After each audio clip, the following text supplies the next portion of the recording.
একই দিনে গ্রেপ্তার তৃণমূলের প্রাক্তন মন্ত্রী ও কলকাতা পুরসভার বিদায়ী কাউন্সিলর। জালে প্রাক্তন উত্তরবঙ্গ উন্নয়ন মন্ত্রী উদয়ন গুহ ও কলকাতা পুরসভার বিদায়ী কাউন্সিলর সুশান্ত ঘোষ। পুলিশ সূত্রে দাবি, প্রতারণা, অপরাধমূলক বিশ্বাসভঙ্গ, অপরাধমূলক ষড়যন্ত্রের মামলায় উদয়ন গুহকে গ্রেপ্তার করা হয়েছে। কিছু বলবেন? আপনার এগেইনস্টে চিটিং এর কমপ্লেইন বলছে। পুলিশ সূত্রে দাবি, ধৃত প্রাক্তন উত্তরবঙ্গ উন্নয়ন মন্ত্রীর বিরুদ্ধে একাধিক অভিযোগ রয়েছে।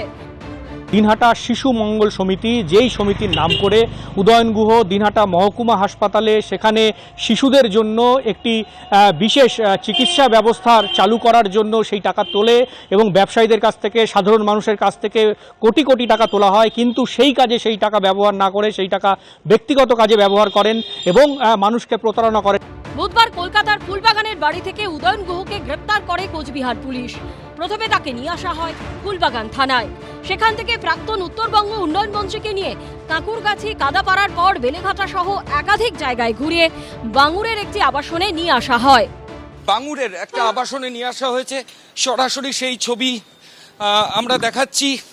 বাঙুরের এই যে গাড়ি রয়েছে, আমি প্রবীর সামন্তকে বলবো গাড়ির মধ্যে উদয়নদা কিছু বলবেন? আপনার এগেইনস্টে চিটিং এর কমপ্লেইন বলছে।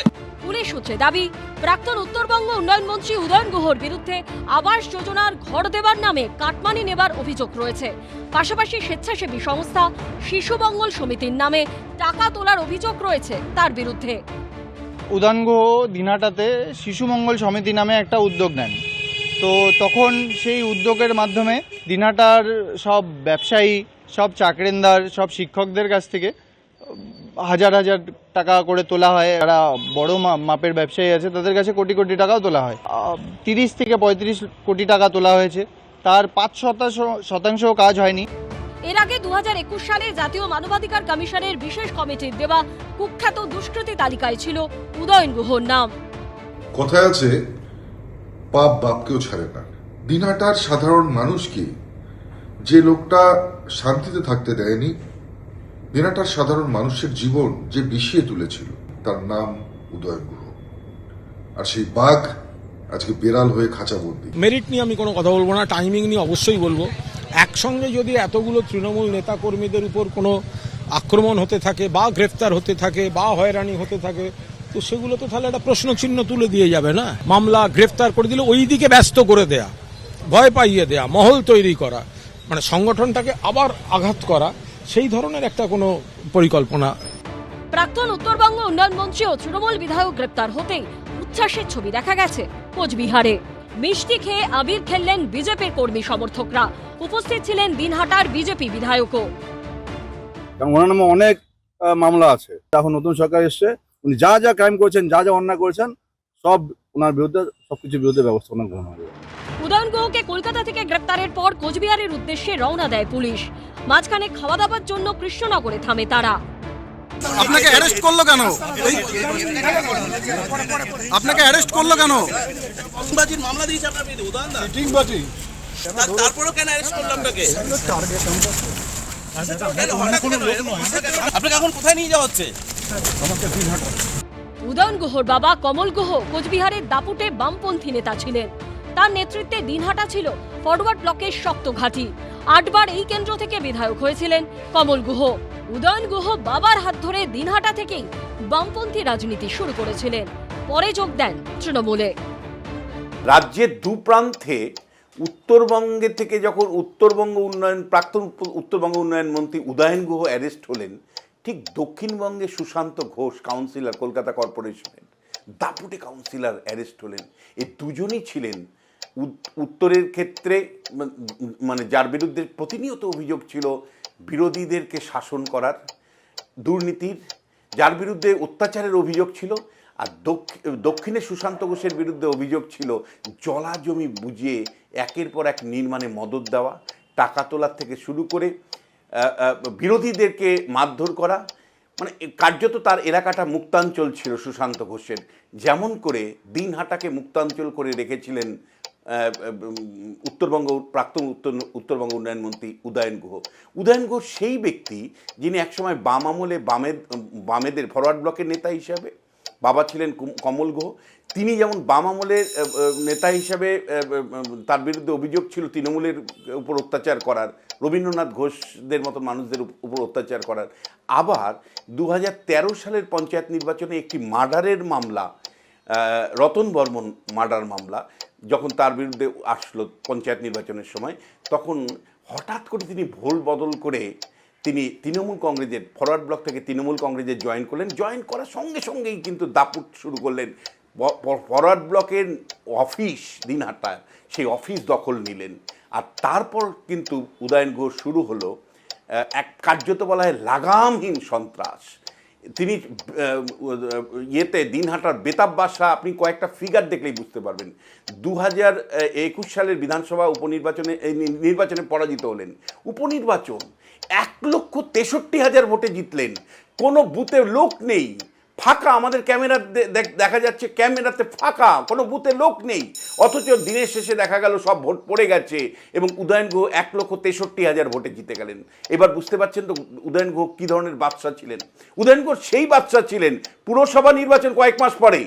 পুরসভা নির্বাচনে উদয়ন গুহ 16টা দিনহাটার ওয়ার্ড আছে, 16টা ওয়ার্ডই বিনা প্রতিদ্বন্দ্বিতায় শুধু জিতলেন তা নয়, যে সমস্ত বিরোধীরা মনোনয়ন দিয়েছিল তাদের বাড়িতে গিয়ে চড়াও হলেন তার লোকজন। সারা দিনহাটাতে আনন্দময়, প্রত্যেকে আনন্দে নৃত্য করছে। আজকে কিন্তু মানে ন্যায় বিচারের দিন ছিল। শুভেন্দু অধিকারী কথা রেখেছেন। ভেবেছিলাম এই জীবনে হয়তো দেখে যেতে পারবো না যে যারা অত্যাচার করলো, অন্যায় করলো, তারা কোনোদিন অ্যারেস্ট হতে পারে। সুশান্ত ঘোষ আর ওদিকে উত্তরের বেতাব বাদশা উদয়ন গুহর অ্যারেস্টের মধ্য দিয়ে অন্তত আমাদের মতন মানুষকে অন্তত দেখিয়ে দিল যে পালা বদলের পরে সুশাসন প্রতিষ্ঠার জন্য মুখ্যমন্ত্রী কিন্তু অনড় রয়েছেন। 2006 সালে উদয়ন গুহ প্রথমবার দিনহাটা থেকে ফরওয়ার্ড ব্লকের প্রার্থী হিসেবে ভোট যুদ্ধে নামেন। বামেরা রাজ্যে ক্ষমতায় এলেও দিনহাটায় তৃণমূল প্রার্থী অশোক মণ্ডলের কাছে তিনি প্রায় 3000 ভোটে পরাজিত হন। 2011 সালে দিনহাটার ফরওয়ার্ড ব্লক প্রার্থী হিসেবে তৃণমূল প্রার্থীকে হারান উদয়ন গুহ। 2015 সালে ফরওয়ার্ড ব্লকের জেলা সভাপতি থাকাকালীন তিনি তৃণমূলে যোগদান করেন। 2015 সালে পুরসভা নির্বাচনে তৃণমূলের প্রার্থী হিসেবে জয়ী হয়ে দিনহাটা পুরসভার চেয়ারম্যান হন উদয়ন গুহ। 2016 সালের বিধানসভা ভোটে তৃণমূলের হয়ে দিনহাটা থেকে জয়ী হন উদয়ন গুহ। 2021 সালে উদয়ন গুহ বিজেপি প্রার্থী ও কোচবিহারের তৎকালীন সাংসদ নিশীথ প্রামাণিকের কাছে মাত্র 57 ভোটে হেরে যান। 2021 সালের উপনির্বাচনে 1,60,000-এর বেশি ভোটে জয়ী হন উদয়ন গুহ। তাকে উত্তরবঙ্গ উন্নয়ন মন্ত্রী করেন মমতা বন্দ্যোপাধ্যায়। বারবার বিরোধীদের হুঁশিয়ারি, হুমকি দিয়ে বিতর্কে জড়াতে শুরু করেন উদয়ন গুহ। ক্যাপসুলে হবে সেখানে ক্যাপসুল, যেখানে ওই হোমিওপ্যাথির গলিতে হবে সেখানে গুলি, আর যেখানে অপারেশনের দরকার হবে সেখানে অপারেশন করে এই বিজেপিকে দেখাতে হবে। ওরা যদি একবার দংশন করে পাল্টা 5টা দংশন করতে হবে। কখনো শির দ্বারা বাকিয়ে দেবার হুমকি। যারা পশ্চিমবাংলায় শিরদাঁড়ার ব্যবসা করছেন তাদের শিরদাঁড়া এবারের নির্বাচনে এমনভাবে বেঁকিয়ে দেওয়া হবে যে সহজে আর সোজা হয়ে দাঁড়াতে পারবেন। কখনো হাঁটুতে জল জমিয়ে দেবার হুঁশিয়ারি দেন উদয়ন গুহ। আমার ওই পুরনো কথা আমি আবার বলি, এতে আমার বিন্দু মাত্র লজ্জা নেই। যারা এই ভোটার তালিকায় জল ঢোকাবার চেষ্টা করবে তাদের হাঁটুতে জল জমিয়ে দেওয়ার কাজ তৃণমূলের কর্মীদের করতে হবে। আরজিকর মেডিকেলে ধর্ষণ খুনের ঘটনায় আন্দোলনকারী চিকিৎসকদের আঙুল ভেঙে দেওয়ার হুঁশিয়ারি দিয়েছিলেন উদয়ন গুহ। যারা আঙুল তুলে মমতা বন্দ্যোপাধ্যায়ের পদত্যাগ চাইছে সেই আঙুলগুলোকে চিহ্নিত করে সেই আঙুলগুলোকেও ভেঙে দেওয়ার বন্দোবস্ত করতে হবে। মহিলাদের পোশাক ও সাজসজ্জা নিয়েও বিতর্কিত মন্তব্য করতে শোনা গেছিল উদয়ন গুহকে। যারা জিন্স পরেন, যারা বয়কট চুল সেলুনে গিয়ে করেন বা চুল স্ট্রেট করেন, তারা কেউ মদের বিরুদ্ধে আন্দোলন করেন না। তৃণমূলের একটা কর্মীর মাথা যদি ফাটে, আমার হাত ভেঙেছে, হাত জোড়া লেগেছে, তোমাদের হাত এমন ভাবে ভাঙা হবে সেটা আর জোড়া লাগবে না। যারা দাঁত তুলতে চাইবেন ওই আগামী পঞ্চায়েত নির্বাচনে তৃণমূলের কর্মীদের আঘাত করে, তাদের কিন্তু আমরা রুট ক্যানেল করব না, তাদের দাঁতটা সারাশি দিয়ে গোড়ার থেকে তুলে দেব। সেই জন্য আমাদের সারাশিও রেডি থাকবে। এবারের বিধানসভা ভোটে পরাজিত হন একদা দাপুটে মন্ত্রী ও তৃণমূল নেতা উদয়ন গুহ। এবার সেই তাকেই কলকাতা থেকে গ্রেপ্তার করল পুলিশ। তৃণমূল সরকারের একাধিক প্রাক্তন মন্ত্রীর আস্তানা এখন জেল। গ্রেপ্তার হয়েছেন একের পর এক তৃণমূলের প্রাক্তন বিধায়ক। দীর্ঘ হচ্ছে প্রাক্তন তৃণমূল কাউন্সিলরদের গ্রেপ্তারির তালিকা। এরই মধ্যে বুধবার উড়িষ্যার পুরী থেকে কলকাতা পুরসভার বিদায়ী তৃণমূল কাউন্সিলর ও প্রাক্তন বড় চেয়ারম্যান সুশান্ত ঘোষকে গ্রেপ্তার করল কলকাতা পুলিশের স্পেশাল টাস্ক ফোর্স। পুলিশ সূত্রে খবর, ধৃত তৃণমূল নেতার বিরুদ্ধে তোলাবাজি, হুমকি সহ একাধিক অভিযোগে এফআইআর রুজু হয়েছে। কলকাতা পুলিশের স্পেশাল টাস্ক ফোর্সের যারা অফিসার তারা সুশান্ত ঘোষকে পাকড়াও করেছে উড়িষ্যার পুরী থেকে। গত 5 তারিখ সুশান্ত ঘোষের গাড়ির চালক তাকে বাংলা এবং উড়িষ্যার সীমান্ত যে বেলদা সেখান থেকে পুলিশ আধিকারিকরা ইন্টারসেপ্ট করেন। গাড়ি ফেলে গাড়িতে পরিবারের সদস্যদের রেখে, ড্রাইভারকে রেখে সেখান থেকে অ্যাবসকন্ড করে যান, পালিয়ে যান সুশান্ত ঘোষ। তারপর থেকেই তিনি পলাতক অবস্থায় ছিলেন। অবশেষে এসটিএফ এর জালে প্রাক্তন কাউন্সিলর সুশান্ত ঘোষ। কলকাতা পুলিশ সূত্রে খবর, সুশান্ত ঘোষের বিরুদ্ধে আনন্দপুর থানায় তোলাবাজির অভিযোগ জানান এক হকার।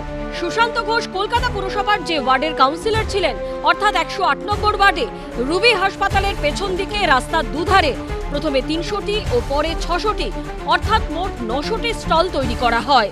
অভিযোগ, প্রত্যেকটি স্টল মালিকের কাছ থেকে 3 লক্ষ টাকা করে নেন তৎকালীন তৃণমূল কাউন্সিলর সুশান্ত ঘোষ। প্রাক্তন তৃণমূল কাউন্সিলরের বিরুদ্ধে কয়েক কোটি টাকা তোলাবাজির অভিযোগ ওঠে। পুলিশ সূত্রে খবর, রুবি থেকে আরবানা পর্যন্ত আগে 300 হকারদের স্টল ছিল, পরে আরো 600 স্টল সেখানে বসানো হয়।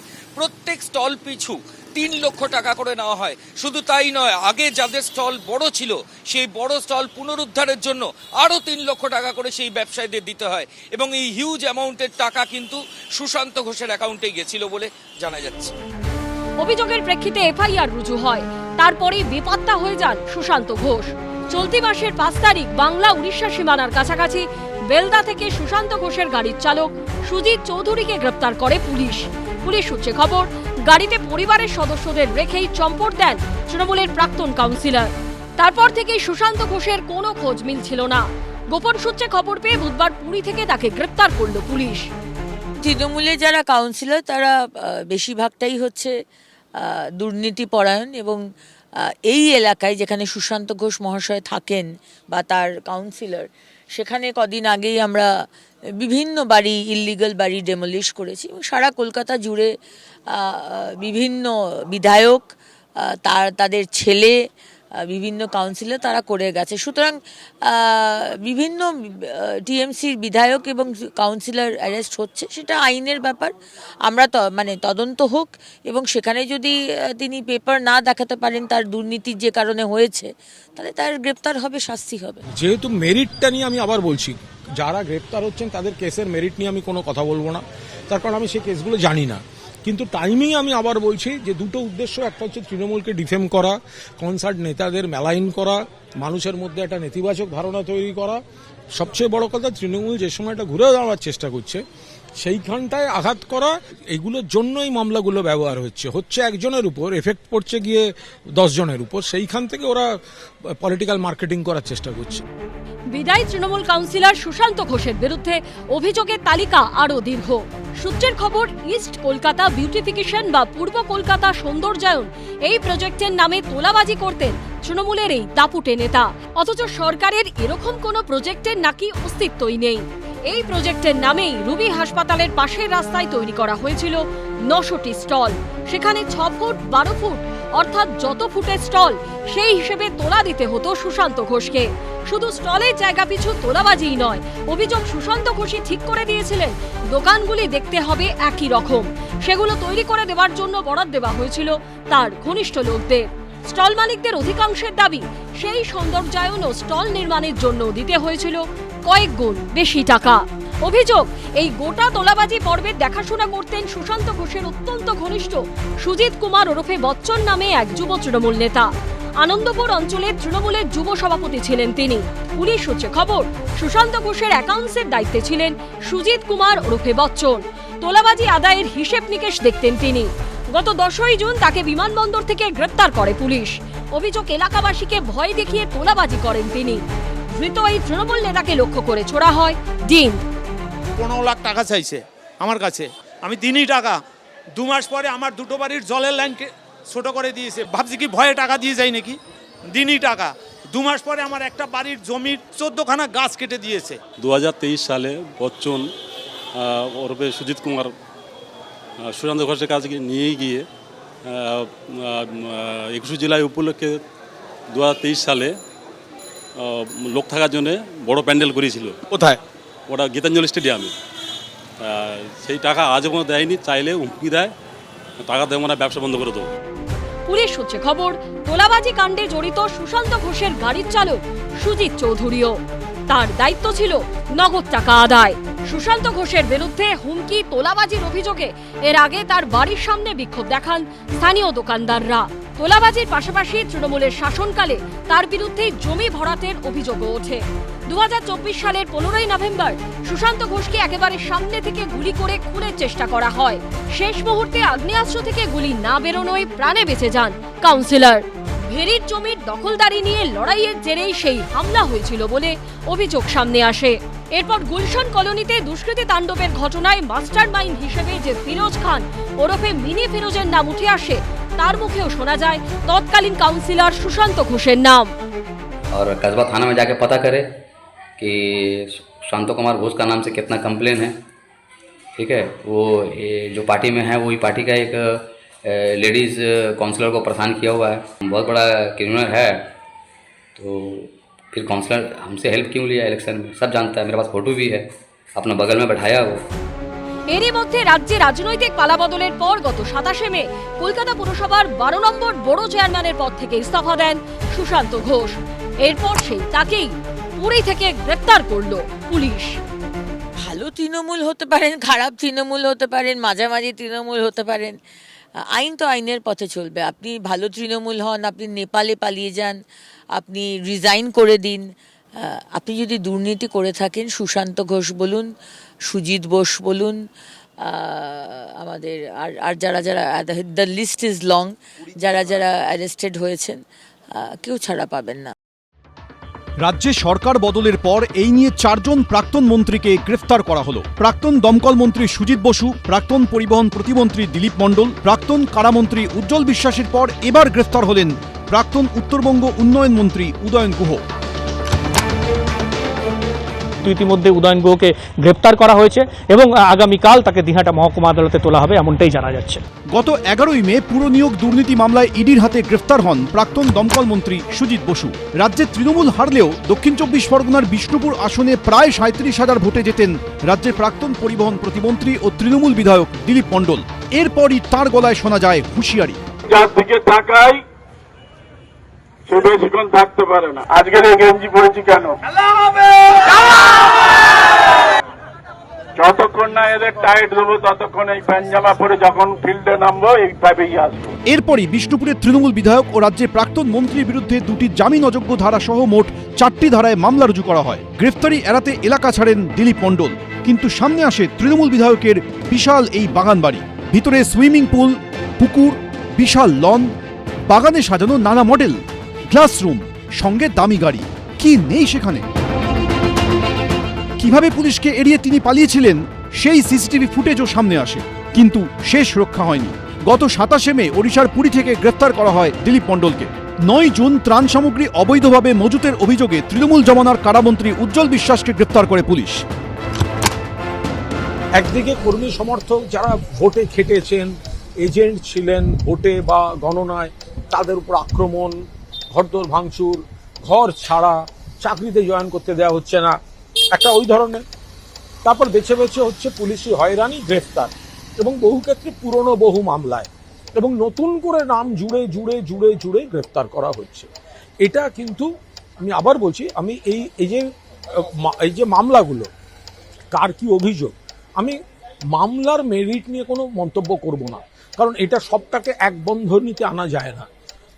হয়তো কোনো একটির মেরিট একরকম, আর একটা হচ্ছে পুরোপুরি ভিত্তিহীন, ফলে একসঙ্গে সবটা নিয়ে আমি মন্তব্য করছি না। কিন্তু প্রশ্নটা হচ্ছে, আইন তো আইনের পথে চলবে। অভিযোগ পুরোটা জানা যাচ্ছে না, কোর্টের কাছেও কি নির্দিষ্ট অভিযোগ বোঝা যাচ্ছে না। তাকে কোমরে দড়ি বেঁধে ঘোরানো, তাকে ডিম মারা, তাকে হাফ প্যান্ট পরিয়ে রাস্তায় ঘোরানো, এটা কি? অর্থাৎ আগে ডিফেম করে দাও, দলটাকে একটা মহল তৈরি করে দাও। কিভাবে হচ্ছে এটা? একটা লোক ধরা পড়ার সময় দেখা যাচ্ছে আগাম কিছু লোক জমে, এবং এটার সঙ্গে জনরোষের কোনো সম্পর্ক নেই। একেবারে সংগঠিত নির্দিষ্ট রাজনৈতিক দলের স্লোগান সহ তারা এগুলি করছেন এবং এই ধরনের ঘটনা ঘটছে। এটা মূলত একটা প্রতিহিংসার সূত্রে বাঁধা। যদি পুরনো মামলা হয় এবং যারা রাজনীতি করেন নিশ্চিতভাবে তাদের ক্ষেত্রে অনেক মামলা মকদ্দমার একটা জড়িয়ে যেতে হয়, কিছু করার নেই। যারা রাজনীতি করেন তাদের এগুলো এটা পার্ট অফ দ্য গেম। কিন্তু মুশকিল হচ্ছে যারা এখন শাসক দলে আছেন তাদের বিরুদ্ধেও তো বহু মামলা আছে, সেই মামলাগুলোতে গ্রেপ্তার হচ্ছে না কেন? তাদের বিরুদ্ধেও তো অনেক ধরনের মামলা, অনেক ধরনের অভিযোগ। সব থেকে বড় কথা, তাদের মধ্যে যারা পরে গেছেন, অর্থাৎ যারা একসময় তৃণমূলে ছিলেন, আদি বিজেপিরা তো তাদের বিরুদ্ধে ভরি ভরি অভিযোগ তুলেছিলেন। তো আজকে হঠাৎ সবাই ওয়াশিং মেশিনে ঢুকে গেলেন। ফলে এই গোটা মহল্লার যেটা তৈরি করা হচ্ছে, এটা মহল বানানো হচ্ছে, সেটা গভীর রাজনৈতিক উদ্দেশ্য প্রণোদিত একটা মহল। এর মধ্যে যদি কেউ সত্যি অন্যায় করে থাকেন নিশ্চিতভাবে আইনের পথে চলবে, কিন্তু টাইমিং বলে দিচ্ছে এবং একসঙ্গে এতগুলি, যেটা একসঙ্গে সিবিআই, ইডি, এনআইএ, পুলিশ, এই সব ব্যাপারটা বলে দিচ্ছে যে একেবারে নির্দিষ্ট পরিকল্পনায় এই ধরনের একটা মহল তৈরি করে দেওয়া হচ্ছে। একদিকে পাবলিকের কাছে একটা খারাপ ধারণা করা, বিভ্রান্তি তৈরি করা, অন্যদিকে এই চাপটা দিয়ে তৃণমূল যে ঘুরে দাঁড়ানোর চেষ্টা করছে। কাউকে বলা হচ্ছে চলে এসো আমাদের দিকে থাকো এখন, তাহলে পুলিশের চাপটা কমে যাবে, তোমাকেও অ্যারেস্ট করা হবে না, তোমার ডানাত ভাঁতকেও অ্যারেস্ট করা হবে না। ফলে এইটা হচ্ছে এই ধরনের ঘটনা সমস্ত, যে এইটাকে ব্যবহার করে একদিকে একটা নেতিবাচক ধারণা, অন্যদিকে হচ্ছে সাংগঠনিকভাবে তৃণমূল কংগ্রেস যে ঘুরে দাঁড়ানোর চেষ্টা করছে, সেই সময় এই মামলা এবং পুলিশকে ব্যবহার করে সেই জায়গাটাকে খানিকটা নড়বড় করে দেওয়ার জন্য এই অপচেষ্টাগুলি হচ্ছে। শুধু তৃণমূল জমানার 4 প্রাক্তন মন্ত্রী নন, ক্ষমতা চলে যাওয়ার পর তৃণমূলের একাধিক প্রাক্তন বিধায়ককেও গ্রেফতার করেছে পুলিশ। হুগলি থেকে পূর্ব বর্ধমান, দক্ষিণ 24 পরগনা, নানা জায়গা থেকে গ্রেফতার করা হয়েছে প্রাক্তন তৃণমূল বিধায়ক অসিত মজুমদার, খোকন দাস, তপন চট্টোপাধ্যায়, শওকত মোল্লা ও দেবপ্রসাদ বাগকে। এদের কারো বিরুদ্ধে ভোট পরবর্তী হিংসা, কারো বিরুদ্ধে তোলাবাজি, দুর্নীতির মতো অভিযোগ রয়েছে। জমি দখল থেকে হুমকি হুঁশিয়ারির মতো সুনির্দিষ্ট অভিযোগও রয়েছে ধৃত প্রাক্তন তৃণমূল বিধায়কদের বিরুদ্ধে।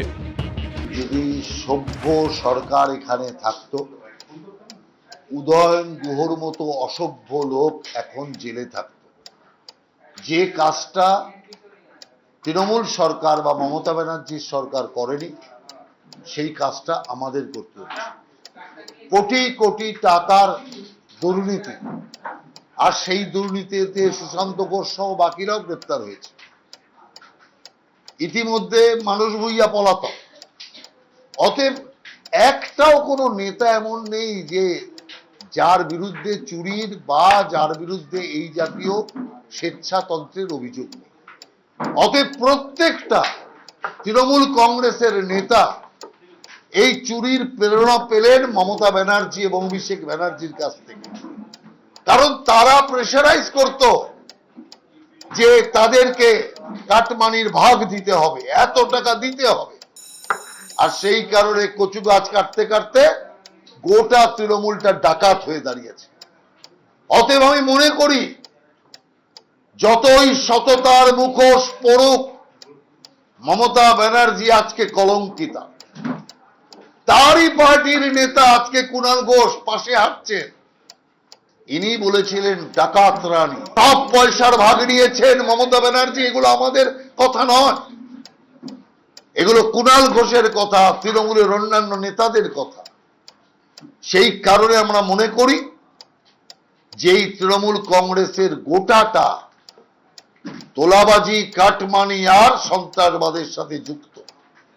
যে কারণে এখন চোরেরা পালিয়ে বেড়াচ্ছে। কিছু চোর ধরা পড়েছে।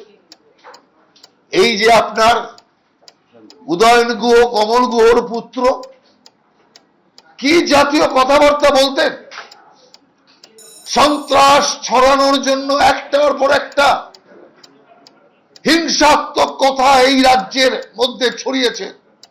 দিনহাটাতে বিজেপির কতগুলো কার্যকর্তা খুন হয়েছে এই উদয়ন গুহর প্ররোচনায়, তার নির্দেশে। অতএব শুধু চুরি নয়, বিভিন্ন মানুষ খুন, মানুষের উপর অত্যাচার, বিজেপি কার্যকর্তাদের খুন, এই সমস্ত মামলা উদয়ন গুহর ওপর আছে। সেই কারণে যদি এই সরকার প্রথম থেকে যদি এই বিষয়গুলোতে নজর দিত, আজকে মমতা ব্যানার্জিকে 50 জন লোক নিয়ে হাতে হাত ধরে রাস্তায় হাঁটতে হতো না। কোথায় পালিয়ে যাবে?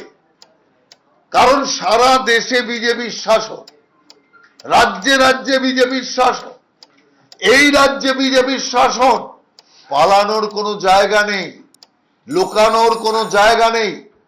উদয়ন গুহ পালিয়ে কি করলেন? ফুলবাগান থেকে তো ধরাই পড়লেন। অতএব একটার পর একটা যে সমস্ত নেতা মন্ত্রী যারা এই চুরির সাথে যুক্ত, সন্ত্রাসবাদের সাথে যুক্ত, যাদের হাতে খুনের রক্ত লেগে রয়েছে, কাউকে রেয়াত করা হবে না। মানুষকে যারা কষ্ট দিয়েছে তাদের বিরুদ্ধে বিজেপি সরকার কঠোর ব্যবস্থা নেবে। সে উদয়ন গুহ হোক, সুশান্ত ঘোষ হোক, মানুষ বইয়া হোক আর যে। প্রাক্তন মন্ত্রী থেকে প্রাক্তন ও বর্তমান তৃণমূল বিধায়ক, কলকাতা পুরসভার একাধিক বিদায়ী কাউন্সিলরকেও গ্রেফতার করেছে পুলিশ। এর মধ্যে প্রাক্তন মেয়র পরিষদও রয়েছেন। এই পরিস্থিতিতেই পুরী থেকে কলকাতা পুরসভার বিদায়ী কাউন্সিলর এবং প্রাক্তন বড় চেয়ারম্যান সুশান্ত ঘোষকেও গ্রেফতার করল কলকাতা পুলিশের এসটিএফ। এর আগে মমতা ব্যানার্জির অধীনে আমাদের এখানে যে মন্ত্রিসভা ছিল, মমতা ব্যানার্জি সমেত অধিকাংশ মন্ত্রী এবং এমএলএ, বড় মাঝারি ছোট নেতা, সে কাউন্সিলরই হন আর পঞ্চায়েত সদস্য হন কি বুথ সভাপতি হন, সকলেই মোটামুটি তোলাবাজি, কাটমানি, কমিশন, হুমকি এসবের সঙ্গে জড়িত ছিলেন। মমতা ব্যানার্জির সমেত আমি বলছি। এই অপরাধীরা সব মমতা ব্যানার্জির সঙ্গে ততক্ষণই ছিলেন যতক্ষণ মমতা ব্যানার্জি পুলিশ মন্ত্রী ছিলেন, মুখ্যমন্ত্রী ছিলেন। ফলে অপরাধীদের পুলিশের থেকে তিনি সুরক্ষা দিতে পারতেন। যে মুহূর্তে মমতা ব্যানার্জি আর মুখ্যমন্ত্রী নেই, পুলিশ মন্ত্রী নেই, অপরাধীদের তিনি সুরক্ষা দিতে পারছেন না। ফলে অনেকে পালিয়ে যাচ্ছেন, মমতা ব্যানার্জি থেকে সরে অন্য দলের সঙ্গে যোগাযোগ করছেন, এবং যারা সেটা করতে পারছেন না তারা পালিয়ে যাচ্ছেন, লুকিয়ে থাকছেন। এবং আজকে যেমন আপনি অ্যারেস্টের কথা বলছেন, এর আগে 2 জন মন্ত্রী গ্রেপ্তার হয়েছে, আপনারা জানেন। সুজিত বসু গ্রেপ্তার হয়েছেন, উজ্জ্বল বিশ্বাস গ্রেপ্তার হয়েছেন, আজকে উদয়ন গুহ গ্রেপ্তার হয়েছেন। তিনি সাধারণভাবে থাকেন কোথায়? দিনহাটাতে, কুচবিহারের। কিন্তু তার কলকাতাতেও একটা বাড়ি ছিল ফুলবাগানে, তিনি কলকাতায় এসে বসেছিলেন এবং সেখান থেকে কুচবিহারের পুলিশ এসে তাকে গ্রেপ্তার করে নিয়ে যাচ্ছে। আর সুশান্ত ঘোষ, তিনি আপনারা যেখানে বসে আমার ইন্টারভিউ নিচ্ছেন সেই এলাকার তিনি কাউন্সিলর, এবং তার বিরুদ্ধে অভিযোগটা কি? তার বিরুদ্ধে অভিযোগ হচ্ছে যে তিনি 900 জন ব্যক্তির কাছ থেকে 3 লাখ টাকা করে তুলেছেন। তাহলে কত কোটি টাকা হয় আপনি হিসাব করুন। অন্য যেসব অপরাধ আছে সেগুলোর কথা যদি ছেড়ে দেন, এইটার হিসেব করুন। আর উদয়ন গুহ যাকে অ্যারেস্ট করা হয়েছে, গণমাধ্যম যেটা দেখাচ্ছে, আমি জানি কি না, তারা বলছেন যে তার বিরুদ্ধে 2200টা অভিযোগ। তো তার মানে তিনি কি পরিমাণে অপরাধ করেছেন তার কার্যকলাপের সম্পর্কে আপনারাও জানেন। তবে তিনি যে অপরাধ করেছেন তাতে গ্রেপ্তার হওয়ারই কথা। তো এ পর্যন্ত প্রায় 12 খানিক এরকম গ্রেপ্তার হয়েছেন। আমি তো বললাম তার মধ্যে 3 জন মন্ত্রীও আছেন, এমএলএও আছেন প্রাক্তন, এবং এক্সিস্টিং যারা কাউন্সিলর বা নেতা আছেন তারাও আছেন। তো মমতা ব্যানার্জি এদেরকে অপরাধী করেছেন। এদের গ্রেপ্তারের জন্য মমতা ব্যানার্জি দায়ী। এদের বিরুদ্ধে ভালোভাবে তদন্ত করলে মমতা ব্যানার্জিকেও গ্রেপ্তার করতে হবে এবং কোর্টে তুলতে হবে।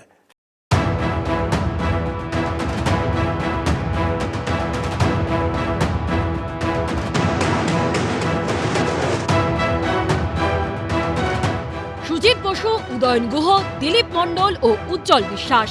এখনো পর্যন্ত তৃণমূল জমানার এই 4 বিধায়ককে গ্রেপ্তার করেছে পুলিশ। গ্রেপ্তার করা হয়েছে একাধিক প্রাক্তন তৃণমূল বিধায়ককেও। তার মধ্যে অন্যতম হলেন সব্যসাচী দত্ত, প্রাক্তন তৃণমূল বিধায়ক, বিধাননগর পুরসভার প্রাক্তন মেয়র, প্রাক্তন চেয়ারম্যানও। কয়েকদিন আগেই তাকে গ্রেপ্তার করে পুলিশ। তাকে লক্ষ্য করে ডিম ছোড়া হয়।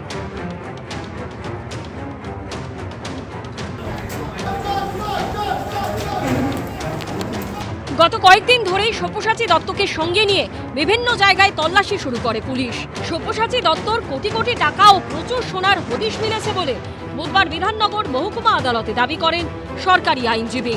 পুলিশ সূত্রে দাবি, ধৃত প্রাক্তন তৃণমূল বিধায়কের প্রায় 3.5 কেজি সোনার হদিশ মিলেছে, যার মধ্যে কিছু মিলেছে রাজারহাটের ফ্ল্যাটে এবং বাকি রয়েছে ব্যাংকের লকারে।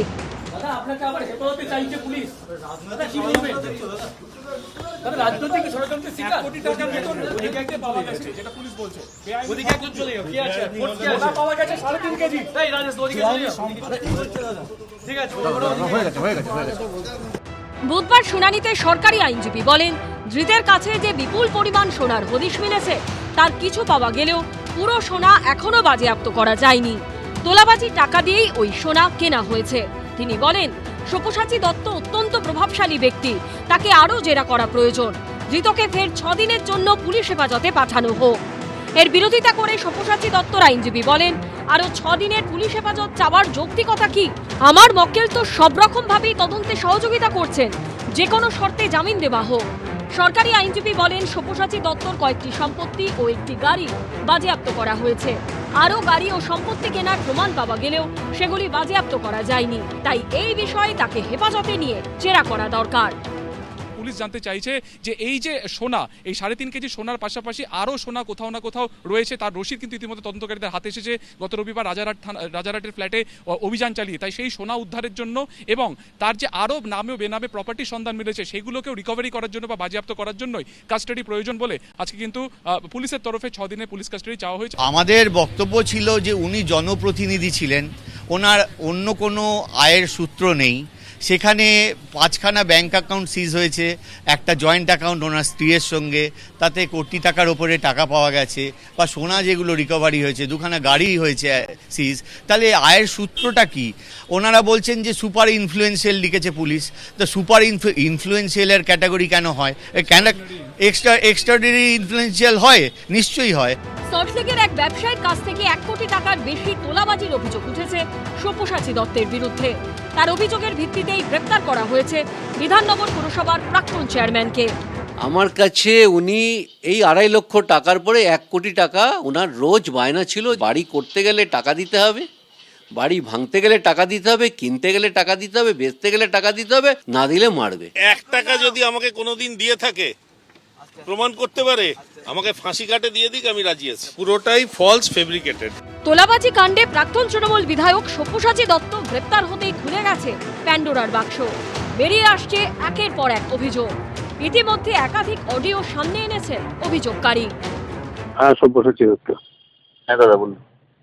এটা যেন ফেল না হয়, ফেল হলে কিন্তু দেখবেন আমার চেয়ে বড় খারাপ কেউ হবেন আপনার কাছে, আমি বলে দিলাম। দাদা আমি আপনাকে বলছি তো দাদা, করে দেবো। আপনি তার জন্য যার কাছে খুশি যেতে পারেন।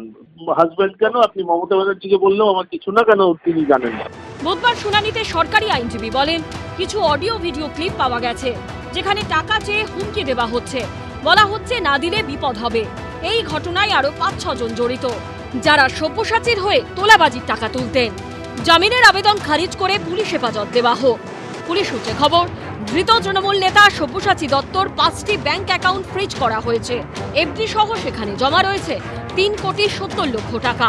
হদিশ মিলেছে 5টি সম্পত্তির, যেগুলির মধ্যে 3টি নামে ও 2টি রয়েছে বেনামে।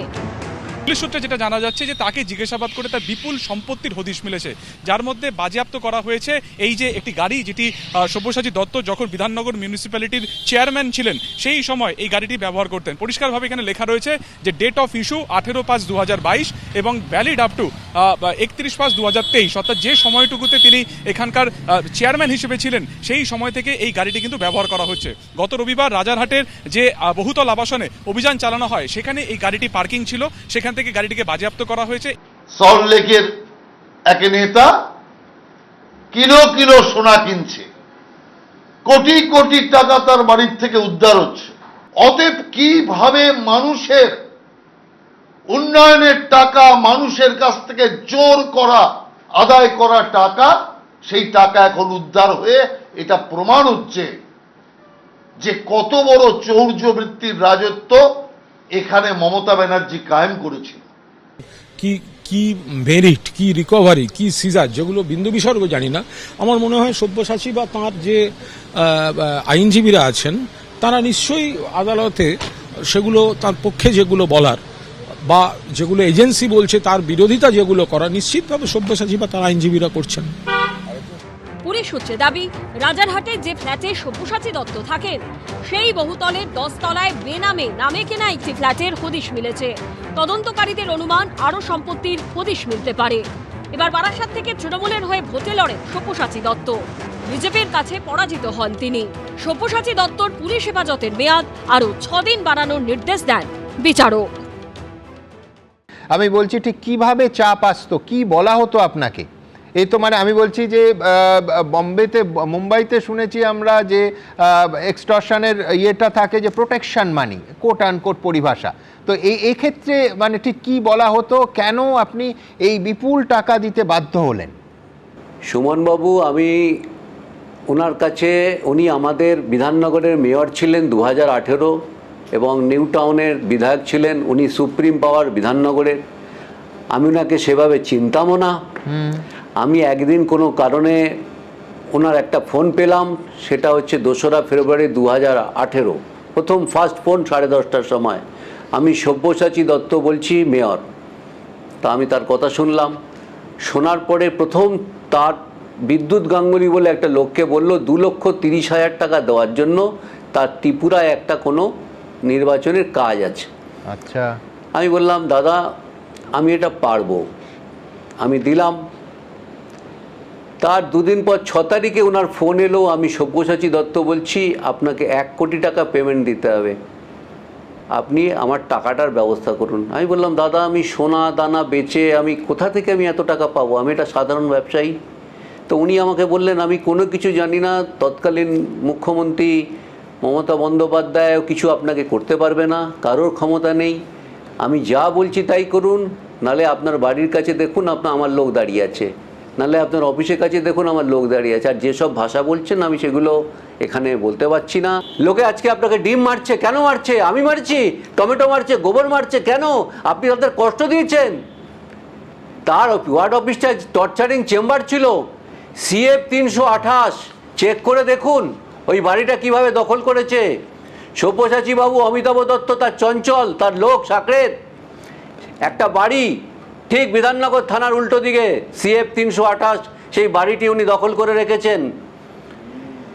সিলভার চিমনি BF 37, ওই বাড়িটি আজ অবধি বিক্রি করতে পারেন ডাক্তারবাবু। কেন বিক্রি করতে পারেনি সব্যসাচী বাবু? আপনি বলুন। আপনার তোলার টাকা কোন কোন প্রমোটারদের কাছে যায় আমি সব কিছু জানি, কিন্তু আমাকে তো প্রাণে মেরে ফেলবে তার লোকজন। একটা মানুষ ওখানে, কতগুলো লোক, টর্চার চেম্বার আছে ওনার ওয়ার্ডে, উনি সেখানে মানুষকে নিয়ে নির্মম অত্যাচার করে, তাদের উলঙ্গ করে তাদের ওপরে। আপনি জিজ্ঞেস করুন খগেশ্বর কুন্তিয়াকে, আপনি জিজ্ঞেস করুন তমালকে, আপনি জিজ্ঞেস করুন কালু সাহাকে। সন্দীপ বাবু যে মামলা করার জন্য আজকে রেডি হচ্ছে, আগামীকাল হয়তো তার নামে আর একটা মামলা হবে। আমি এগুলো কি মিথ্যে কথা বলছি? যদি প্রেস মিডিয়া অনলাইনে মিথ্যে হয় তাহলে আমিও শাস্তির জন্য প্রস্তুত। কি বলছেন মধুসূদন বাবু? আমি বলছি যে টর্চার চেম্বার তো মধ্যযুগে শোনা যেত, মধ্যযুগের পরে আর এই জিনিস হয় না সভ্য সমাজে। এই লোকটির বিরুদ্ধে তোমরা পরের পর বছরের পর বছর অভিযোগ করেছো, অথচ এই 2018 সালের উনি অডিও ভিডিও দেখাচ্ছেন, তারপরে 21-এর আগে তাকে দলে নিয়েছিলে সসম্মানে। সুমনদা, বিজেপিকেও জবাব দিতে হবে। বলছি to err is a human.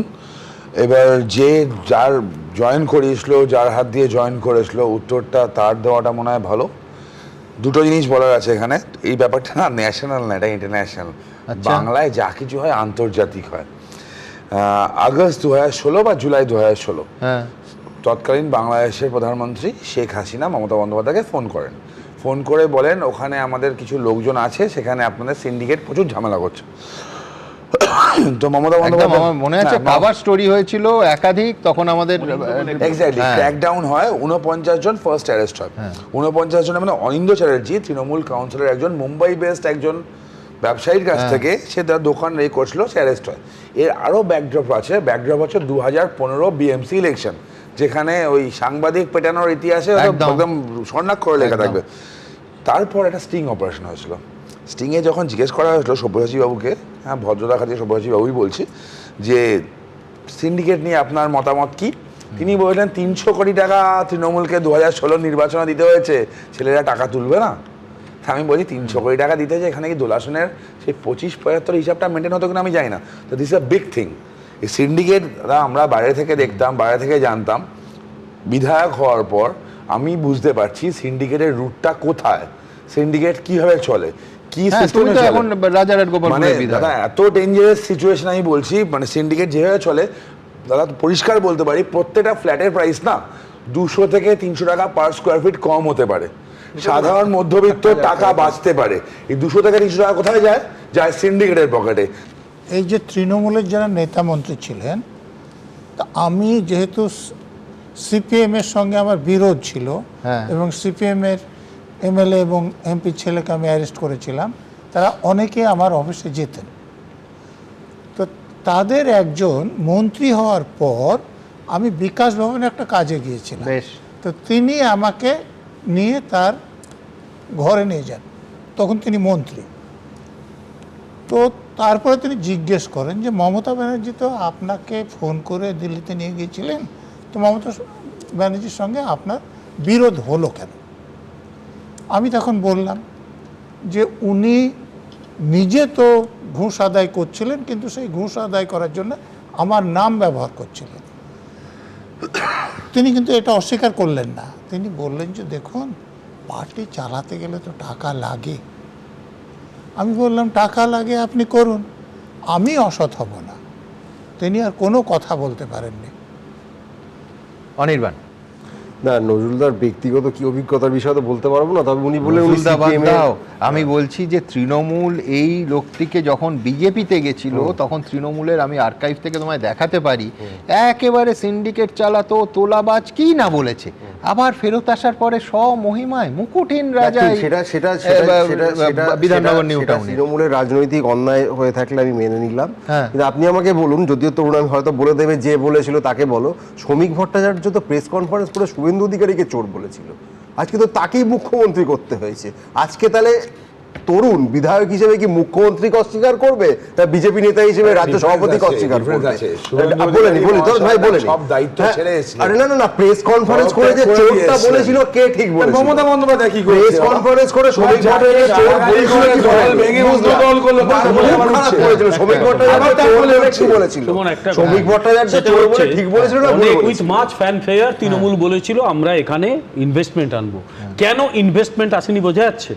এইরকম তোলাবাজদের রাজত্বটা একদম ছোট ব্যবসায়ী, উনি খুব বিশাল টাটা বিড়লা ব্যবসায়ী নন, তার কাছ থেকে 1 কোটি টাকা চাঁদা চাওয়া হচ্ছে। আমি আরেকটা কথা বলি, 30 অক্টোবর 2021 হিন্দুস্তান টাইম পত্রিকা, Bengal form 6 Mamata Banerjee's intervention alleges kidnapping extortion. একটা কোম্পানি পূর্তি রিয়েলটি, তারা লোকাল কিছু তৃণমূলের নেতাকে দেয়নি বলে, আমি আমার কাছে রয়েছে ওটা আমি পাঠিয়ে দিতে পারি, তোলা দেয়নি বলে তাদের 2জন ইঞ্জিনিয়ারকে তুলে নিয়ে চলে গেছিল, টাকা দিয়ে ছাড়াতে হয়েছে। আচ্ছা, এরপরে পশ্চিমবাংলায় ইনভেস্টমেন্ট হবে, মানে যারা ইনভেস্টমেন্ট করবে তাদের কি পাগলা কুকুর কামড়েছে নাকি? ফলে ইনভেস্টমেন্ট করতে গেলে যে ধরনের পরিবেশ লাগে, যে ধরনের আইন শৃঙ্খলা লাগে, সিপিএম এর আমলেও সেটা ছিল না। সিপিএম তার অতীত পাপের প্রায়শ্চিত্ত করেছিল, 67 থেকে 71 যা কাণ্ড করেছিল।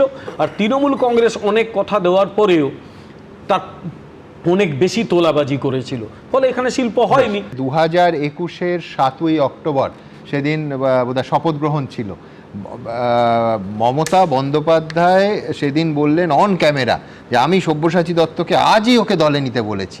তারপর হাতে পার্থ চট্টোপাধ্যায় এবং ববি হাকিম পতাকা তুলে দিলেন, আবার back to square one BJP থেকে তৃণমূলে। এই সম্মান, এই গুরুত্ব, যাকে মুখ্যমন্ত্রী বলেন যে আমি আজই ওকে দলে নিতে বলেছি, সেই পেয়েছেন। আর যার এই একটা মধুসূদন বাবু না, অসংখ্য উদাহরণ, মানে আজকের রাজারহাটে কান পাতলেই শোনা যায়। আপনি তো এটা মানে ইনডিরেক্ট কথা বলছেন। ডিরেক্টলি মমতা বন্দ্যোপাধ্যায় রাজীব বন্দ্যোপাধ্যায় সম্পর্কে কি বলেছিলেন, তারপরে সেই রাজীব বন্দ্যোপাধ্যায়কে দলে নিয়েছিলেন কি নেননি? আচ্ছা, এখানে সিন্ডিকেটের কথা হচ্ছে। সিন্ডিকেট কেন তৈরি হয়েছিল? এই রাজারহাট নিউ টাউন অঞ্চলে যখন ল্যান্ডলুজাররা, তাদের পরিবারের ছেলেমেয়েরা ওখানে যে ওই বাড়িগুলো তৈরি হবে, সেখানে একটু কাজ পাওয়ার জন্য সিন্ডিকেট তৈরি হয়েছিল প্রথম দিকে, যখন রাজারহাট নিউ টাউন তৈরি হয়।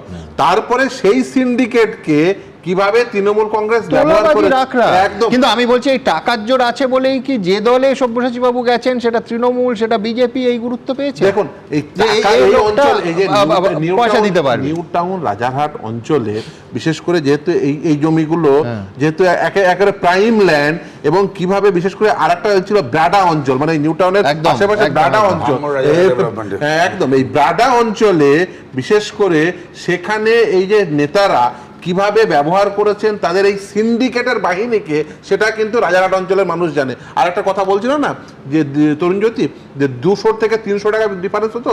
আমাকে একজন বড় প্রমোটার এবং এই বড় এই যে হাউজিং সব এগুলো বাড়িগুলো বানায় আর কি, সে একজন এসে বলেছিল যদি তৃণমূল কংগ্রেস ক্ষমতায় না থাকতো তাহলে গোটা কলকাতা শহরে স্কোয়ার ফিট প্রতি ফ্ল্যাটের মূল্য 1000 টাকা কম হতো।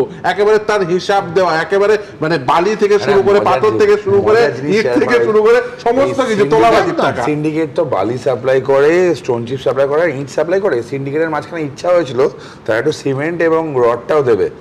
তো অনেকদিন আগের কথা বলছি, তখন ওখানকার প্রমোটার বলেছিল খাদ্য করে আমাদের বাড়িটা খালি তৈরি করতে হবে না, তৈরি করে বিক্রিও করতে হবে, তার মধ্যে মানুষ থাকবে, ওই দুটোর দায়িত্ব তোমরা নিও না।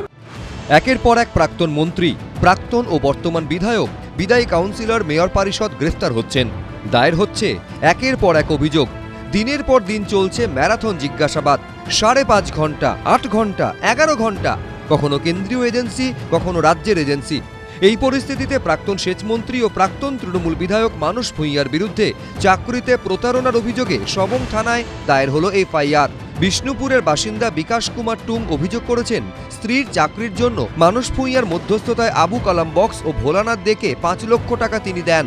সেই মতো গত মার্চ মাসে তেমাথানি সেচ বাংলোতে চাকরি পান স্ত্রী মঞ্জু সাউ টুং। বেতনও ঢোকে 10,747 টাকা। অভিযোগকারী বিকাশ কুমার টুংয়ের দাবি, পালা বদলের পরই তার স্ত্রীকে কাজে আসতে বারণ করা হয়। এরপরই 11 জুন তার অভিযোগের প্রেক্ষিতে মানস ভূঁইয়া, আবু কালাম বক্স এবং ভোলানাথ দের বিরুদ্ধে এফআইআর রুজু হয়। সবংয়ের 8 বারের বিধায়ক মানস ভূঁইয়া, প্রাক্তন প্রদেশ কংগ্রেস সভাপতি, কংগ্রেসের প্রাক্তন পরিষদীয় দলনেতা, অল ইন্ডিয়া কংগ্রেস কমিটির সদস্য, তারপর কংগ্রেস ছেড়ে তৃণমূলে যোগ দেন তিনি। তৃণমূলে যোগ দিয়ে হন রাজ্যসভার সদস্য। এরপর মমতা বন্দ্যোপাধ্যায়ের মন্ত্রিসভায় মন্ত্রী। এবারের বিধানসভা ভোটে তিনি নিজে হেরে যান। এরপরই তৃণমূলের প্রাথমিক সদস্য পদে ইস্তফা দেন মানস ভূঁইয়া। শুভেন্দু অধিকারীর প্রশংসাও শোনা যায় তার গলায়। শুভেন্দু অধিকারী ছাত্র যুব মাদারের লড়াই করা কংগ্রেসের সৈনিক ছিলেন, সেখান থেকে তিনি তৃণমূল। এখন তিনি বাংলার মুখ্যমন্ত্রী, মেদিনীপুর জেলার একটি সন্তান। মেদিনীপুরের একজন সন্তান হিসাবে আমি দেখি তাকে, ভালো লাগে, গর্বিত হই। এবার মানস ভূঁইয়ার বিরুদ্ধে দায়ের হলো এফআইআর, যদিও যাবতীয় অভিযোগ অস্বীকার করেছেন তিনি। 40 বছর এমএলএ, 4 বছর এমপি এবং সমাজ জীবনে আমি একজন সমাজকর্মী এবং রাজনৈতিক কর্মী। এখন পরাজিত হয়েছি, কত লোক কত কথা বলবে, কত অভিযোগ করবে, জীবনে কারো কাছ থেকে একটা সুপারি খাইনি। আজকে অভিযোগ হচ্ছে, আইনের পথে চলবে। 56 বছরের রাজনৈতিক জীবনে কেউ একটা আঙুল তুলে কথা বলতে পারেনি। বর্তমান যিনি বিধায়ক অমল পান্ডা বাবু, তিনি তো জানেন কত মানুষের পেটের ভাত জোগাড় করে দিয়েছি, কত মানুষকে সাহায্য করেছি। তিনি কি মনে করেন যে আমি কারো সঙ্গে এই ধরনের কাজ করতে পারি? প্রাক্তন মন্ত্রী গ্রেপ্তার, প্রাক্তন মন্ত্রীর বিরুদ্ধে মামলা, বিদায়ী কাউন্সিলর গ্রেপ্তার, দিকে দিকে গ্রেপ্তারি ছড়াছড়ি। কোথাও ডিম ছোড়া হচ্ছে, কোথাও গোবর। এই প্রেক্ষাপটে একদা তৃণমূলের গড় ফলতা থানার উপর হামলার অভিযোগে গ্রেপ্তার করা হলো 10 জনকে। হামলাকারীদের হুঁশিয়ারি দিলেন মুখ্যমন্ত্রী শুভেন্দু অধিকারী। শুধু জেলের ভাত খাওয়ানো নয়, যারা হামলা করেছে তাদের সম্পত্তি বাজেয়াপ্ত করে সেই সম্পত্তিকে নিলামে চড়ানোর কাজও আপনাদের ডবল ইঞ্জিন সরকার করবে।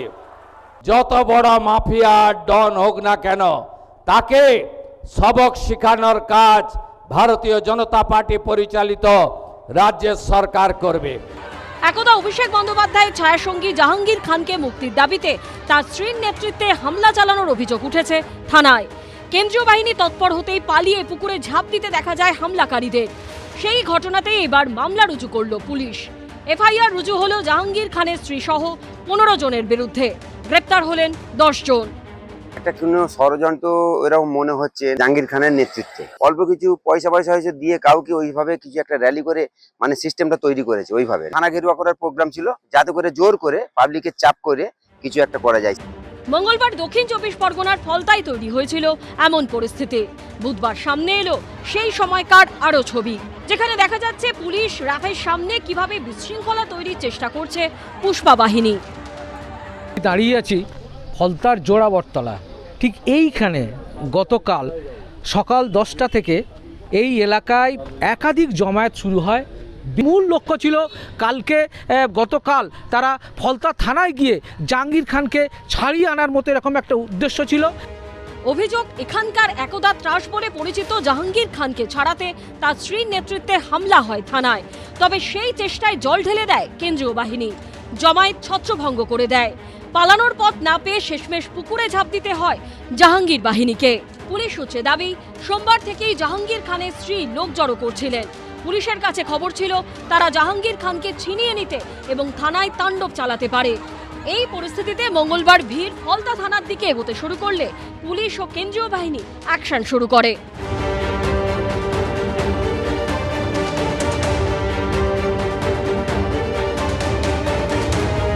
কালকের এখান থেকে প্রচুর লোক জমায়েত হয়ে একসাথে এখান থেকে যাচ্ছিল ফলতা থানা ঘেরাওয়ের জন্য। কিছু বাইরে থেকে এসেছিল, কিছু এখান থেকে এসেছিল। এদের দাবি জাহাঙ্গীর খানের মুক্তি চাই। মঙ্গলবার এই ঘটনার পর বুধবার ফলতার জনকল্যাণ শিবিরের মঞ্চ থেকে কড়া হুঁশিয়ারি দিলেন মুখ্যমন্ত্রী শুভেন্দু অধিকারী। এখানে কিছু লোক একজন মাফিয়া স্ত্রীর নেতৃত্বে পুলিশ এবং প্যারামিলিটারিকে আক্রমণ করতে গেছিল।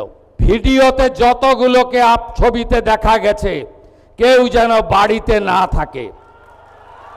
তাদেরকে আইনের আওতায় আনতে হবে এবং ভারতীয় ন্যায় সংহিতার অন্তর্গত রাষ্ট্রবিরোধী কার্যকলাপের যে ধারা আছে, আমি পুলিশ মন্ত্রী হিসেবে আপনাকে নির্দেশ দিচ্ছি, সেই ধারাতে এমন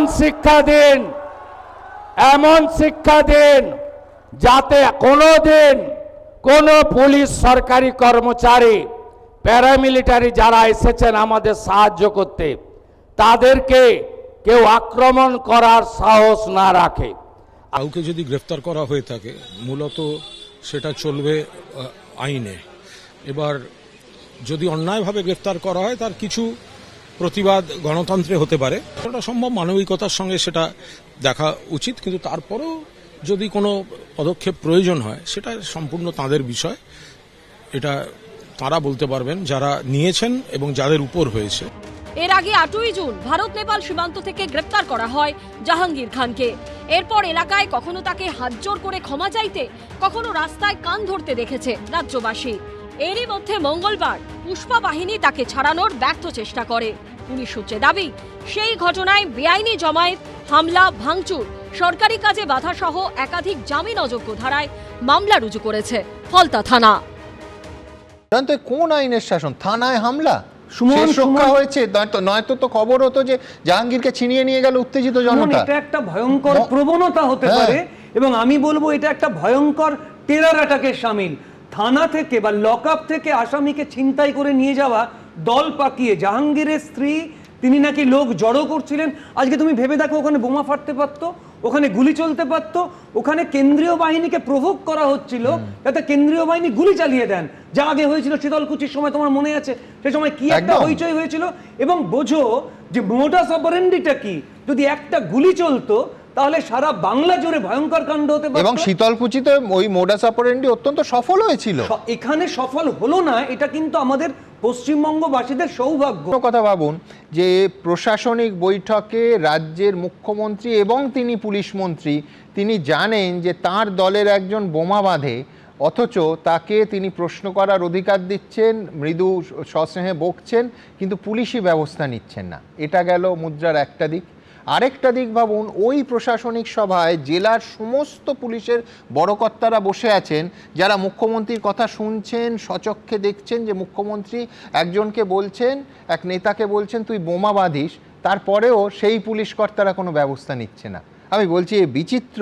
আজকে সজল উল্টো দিক থেকে যদি ভাবি, সেই দিন ওই ভুবনের মাসির গল্পের মতো যদি মুখ্যমন্ত্রী জেনে শুনে বোমা বাঁধার লোকটার বিরুদ্ধে ব্যবস্থা নিতেন, আজকে এনআইএ-কে চার্জশিট দিতে হতো না, মূল চক্রী হিসেবে চার্জশিট দিতে হতো না, ভাঙড়ে বিস্ফোরণের কেসই হতো না। ভুবনের উদাহরণটা ঠিক মিলল না, কারণ কানটাকেও কেটে নেয়নি, ভুবন তো কান কেটে নিয়েছিল না।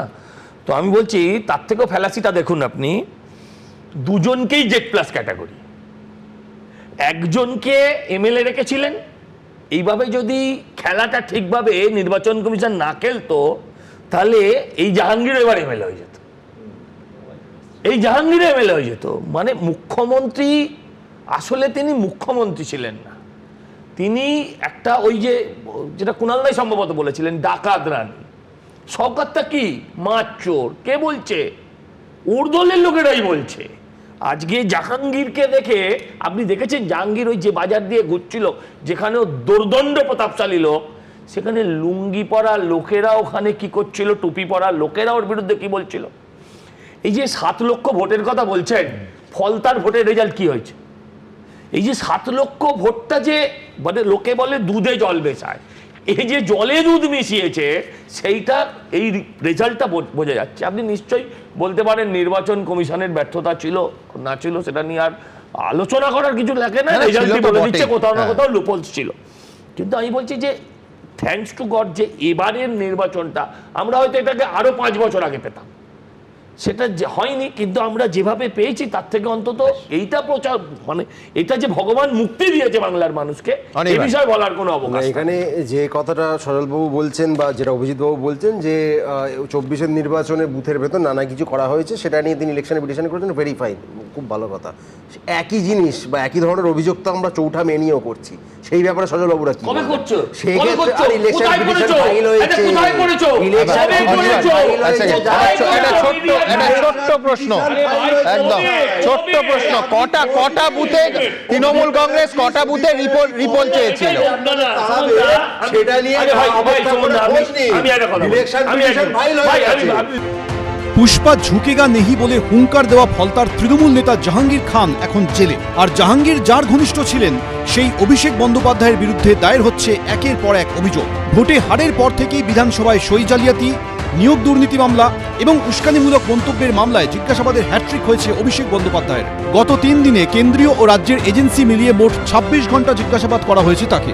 এবার নিজের লোকসভা কেন্দ্র ডায়মন্ড হারবারেই জোড়া মামলায় জড়িয়ে গেলেন অভিষেক বন্দ্যোপাধ্যায়। বুধবার সকালে প্রায় 300 কোটি টাকার মাটি চুরির অভিযোগে এফআইআর দায়ের করা হলো কালীতলা আশুতি থানায়। অন্যদিকে মঙ্গলবার রাতেই প্রায় 250 কোটি টাকার আমফান ত্রাণ দুর্নীতির অভিযোগে অপর এফআইআরটি দায়ের হয়েছে বিষ্ণুপুর থানায়। একটি মাটি চুরি, অপরটি হচ্ছে ত্রাণ দুর্নীতি। জোড়া এফআইআর দায়ের হয়েছে, একটিতে অভিষেক বন্দ্যোপাধ্যায় ও তার আত্মসহায়ক সুমিত রায় সহ অন্যান্যদের নামে, অপরটি হচ্ছে অভিষেক বন্দ্যোপাধ্যায় ও অন্যান্যদের নামে অভিযোগ দায়ের। দুটি মামলা মিলিয়ে মোট আর্থিক তছরূপের পরিমাণটা প্রায় 550 কোটি। আমফানের ত্রাণ দুর্নীতির অভিযোগে শনিবার দক্ষিণ 24 পরগনার বিষ্ণুপুর থানায় অভিযোগ দায়ের করেন বিজেপি নেতা অভিজিৎ দাস ববি। ত্রাণে প্রাইমা ফেসে আমি এফআইআর নাম লিখেছি অভিষেক ব্যানার্জির। 2,43,000 এখানে নাম রয়েছে। তা 2,43,000কে ওরা বেনিফিশিয়ারি যে লিস্ট তৈরি করেছে, তাতে দেখা যাচ্ছে যে একই নামে 15 জন 16 জন, একটা ফোন নাম্বারেই প্রায় 10-12 জন, একটা অ্যাকাউন্ট নাম্বারেই প্রায় 8-9 জন। তো বিষয়গুলো ওরা হ্যাফাজার্ডলি বসিয়েছে। 2020 সালের 20 মে।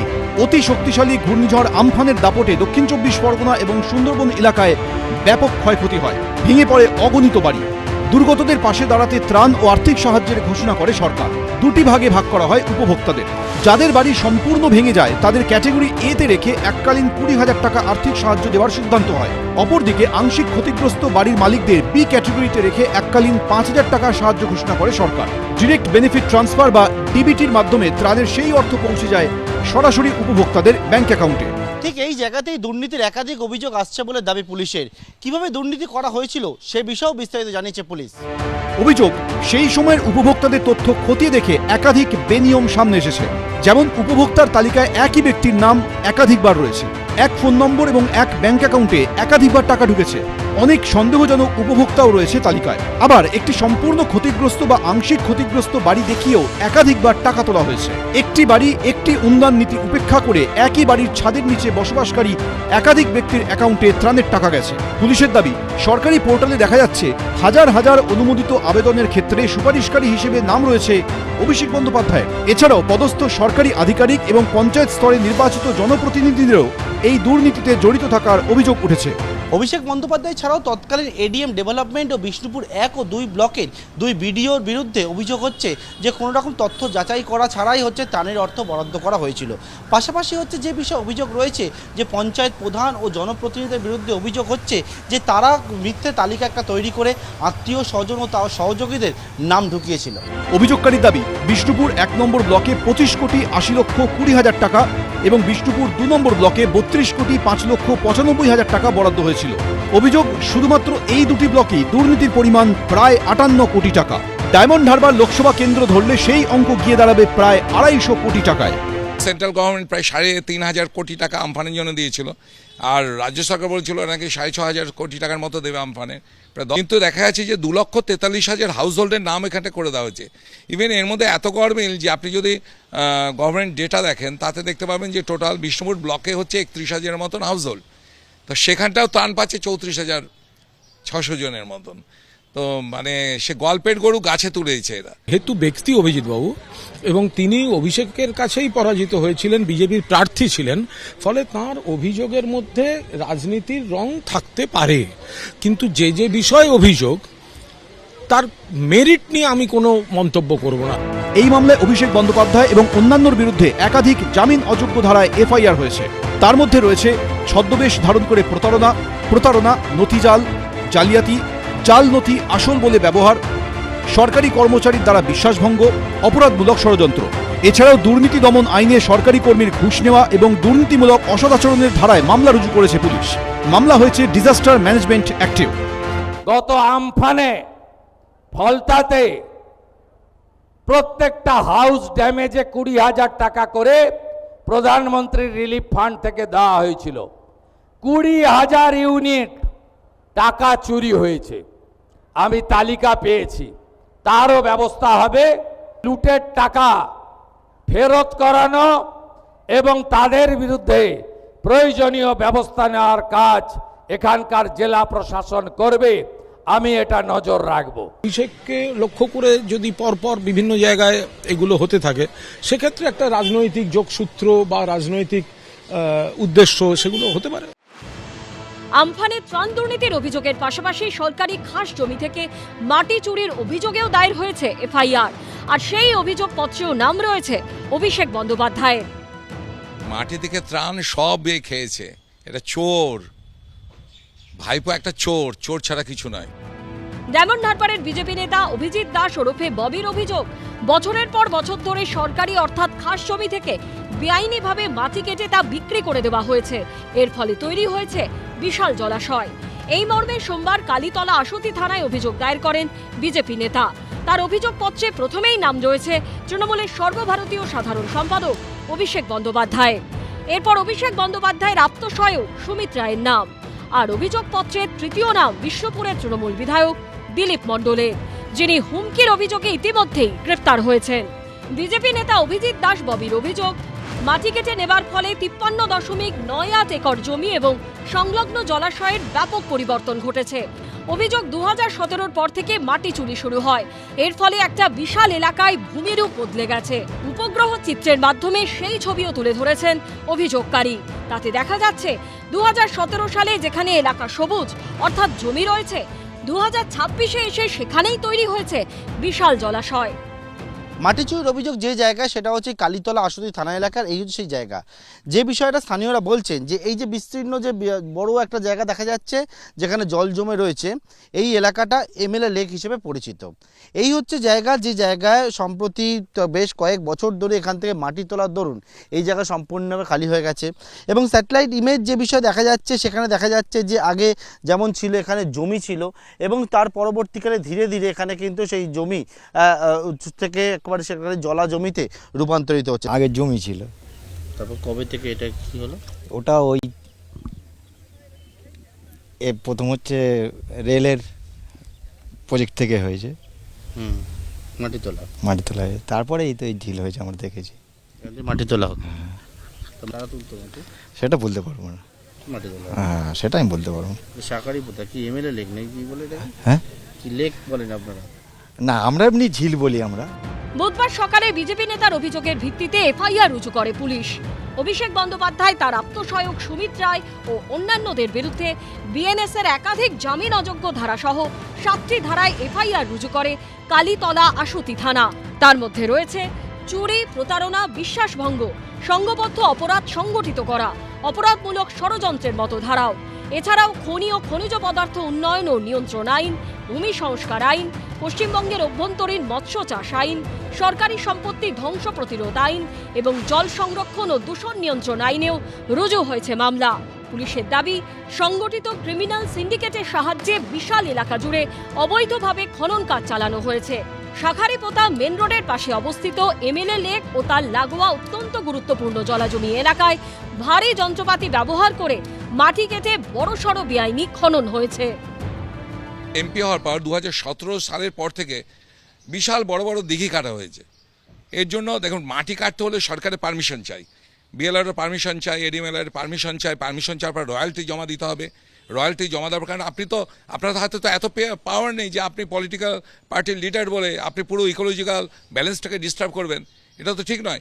এনভায়রনমেন্টকে পুরো শেষ করে দিচ্ছে অভিষেক ব্যানার্জি। একটা দিঘি কাটা হয়েছে, নিষ্ঠুরের মতো মাটি তোলা হয়েছে। শুধু সারদার এরিয়ার মধ্যেই 11, 20, 21খানা আপনার বড় বড় দিঘি করা হয়েছে।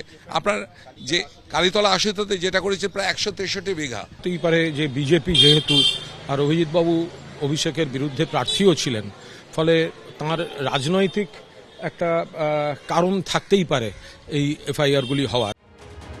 যত দিন যাচ্ছে তৃণমূলের হেভিওয়েট নেতাদের সব কীর্তি সামনে আসছে, তা নিয়ে অভিযোগ দায়ের হচ্ছে। ইতিমধ্যেই তৃণমূল জমানার 4 মন্ত্রী গ্রেফতারও হয়েছেন। আর এক প্রাক্তন মন্ত্রী অরূপ বিশ্বাসও রয়েছেন পুলিশের স্ক্যানারে। বারবার নোটিশ সত্ত্বেও হাজিরা দেননি। এবার তিনি আরও বিপাকে। অরূপ বিশ্বাসের বিরুদ্ধে অভিযোগ জানিয়ে লিওনেল মেসির টিম বিধাননগর কমিশনারেটে ইমেল করেছেন বলে দাবি করেছেন শতদ্রু দত্ত। ডিসেম্বরে যুবভারতীতে লিওনেল মেসির যে অনুষ্ঠান ঘিরে বিশৃঙ্খলা তৈরি হয়, তার উদ্যোক্তা ছিলেন শতদ্রু দত্ত। তার দাবি, মেসির টিমের তরফে ইমেলে বলা হয়েছে মেসির অনুষ্ঠানে প্রোটোকল ভেঙেছিলেন তৎকালীন ক্রীড়ামন্ত্রী। ছবি তোলার জন্য বারবার মেসির কাঁধে হাত রেখেছিলেন, কোমর জড়িয়ে ধরেছিলেন অরূপ বিশ্বাস। শতদ্রু দত্তর দাবি, ইমেলে মেসির টিম জানিয়েছে প্রোটোকল অনুযায়ী মাঠে কোনো বিশেষ অতিথি থাকার কথাই ছিল না। অরূপ বিশ্বাস ছাড়াও আরও অনেকে মাঠে ঢুকে মেসির কাছাকাছি চলে গিয়েছিলেন। এতে মেসির নিরাপত্তা বিঘ্নিত হয়েছে। মেসিকে যে সময়ের আগে মাঠ ছাড়তে হয়েছিল, তার জন্য উদ্যোক্তা শতদ্রু দত্ত দায়ী নন। মেসি কাণ্ডে শতদ্রু দত্ত গ্রেফতার হলেও আর কারোর বিরুদ্ধে কোনো পদক্ষেপ তখন নেয়নি পুলিশ। গতকাল রাত্রিরেই গেছে ইমেলটা। এটা এসছে কোথা থেকে? ইমেলটা কারা করেছে? যে মেসি ট্যুরের যে যারা অ্যাডভাইজার এবং কনসালটেন্ট ছিল ইন্ডিয়া ট্যুরের, সেখান থেকে ইমেলটা গেছে। কাকে করা? বিধাননগরের সিপিকে। গতকাল আপনি হাইকোর্টে দ্বারস্থ হয়েছেন, এটা একটু। হ্যাঁ, ওনাকে যে রক্ষা কবচটা দেওয়া হয়েছে সেটাকে আমি ডিভিশন বেঞ্চে চ্যালেঞ্জ করেছি। আশা করি যে কোনো দিন হিয়ারিংটা হবে। যদি ফেভারেবল হয় ভালো, না হলে যদি আমি সুপ্রিম কোর্ট যাব।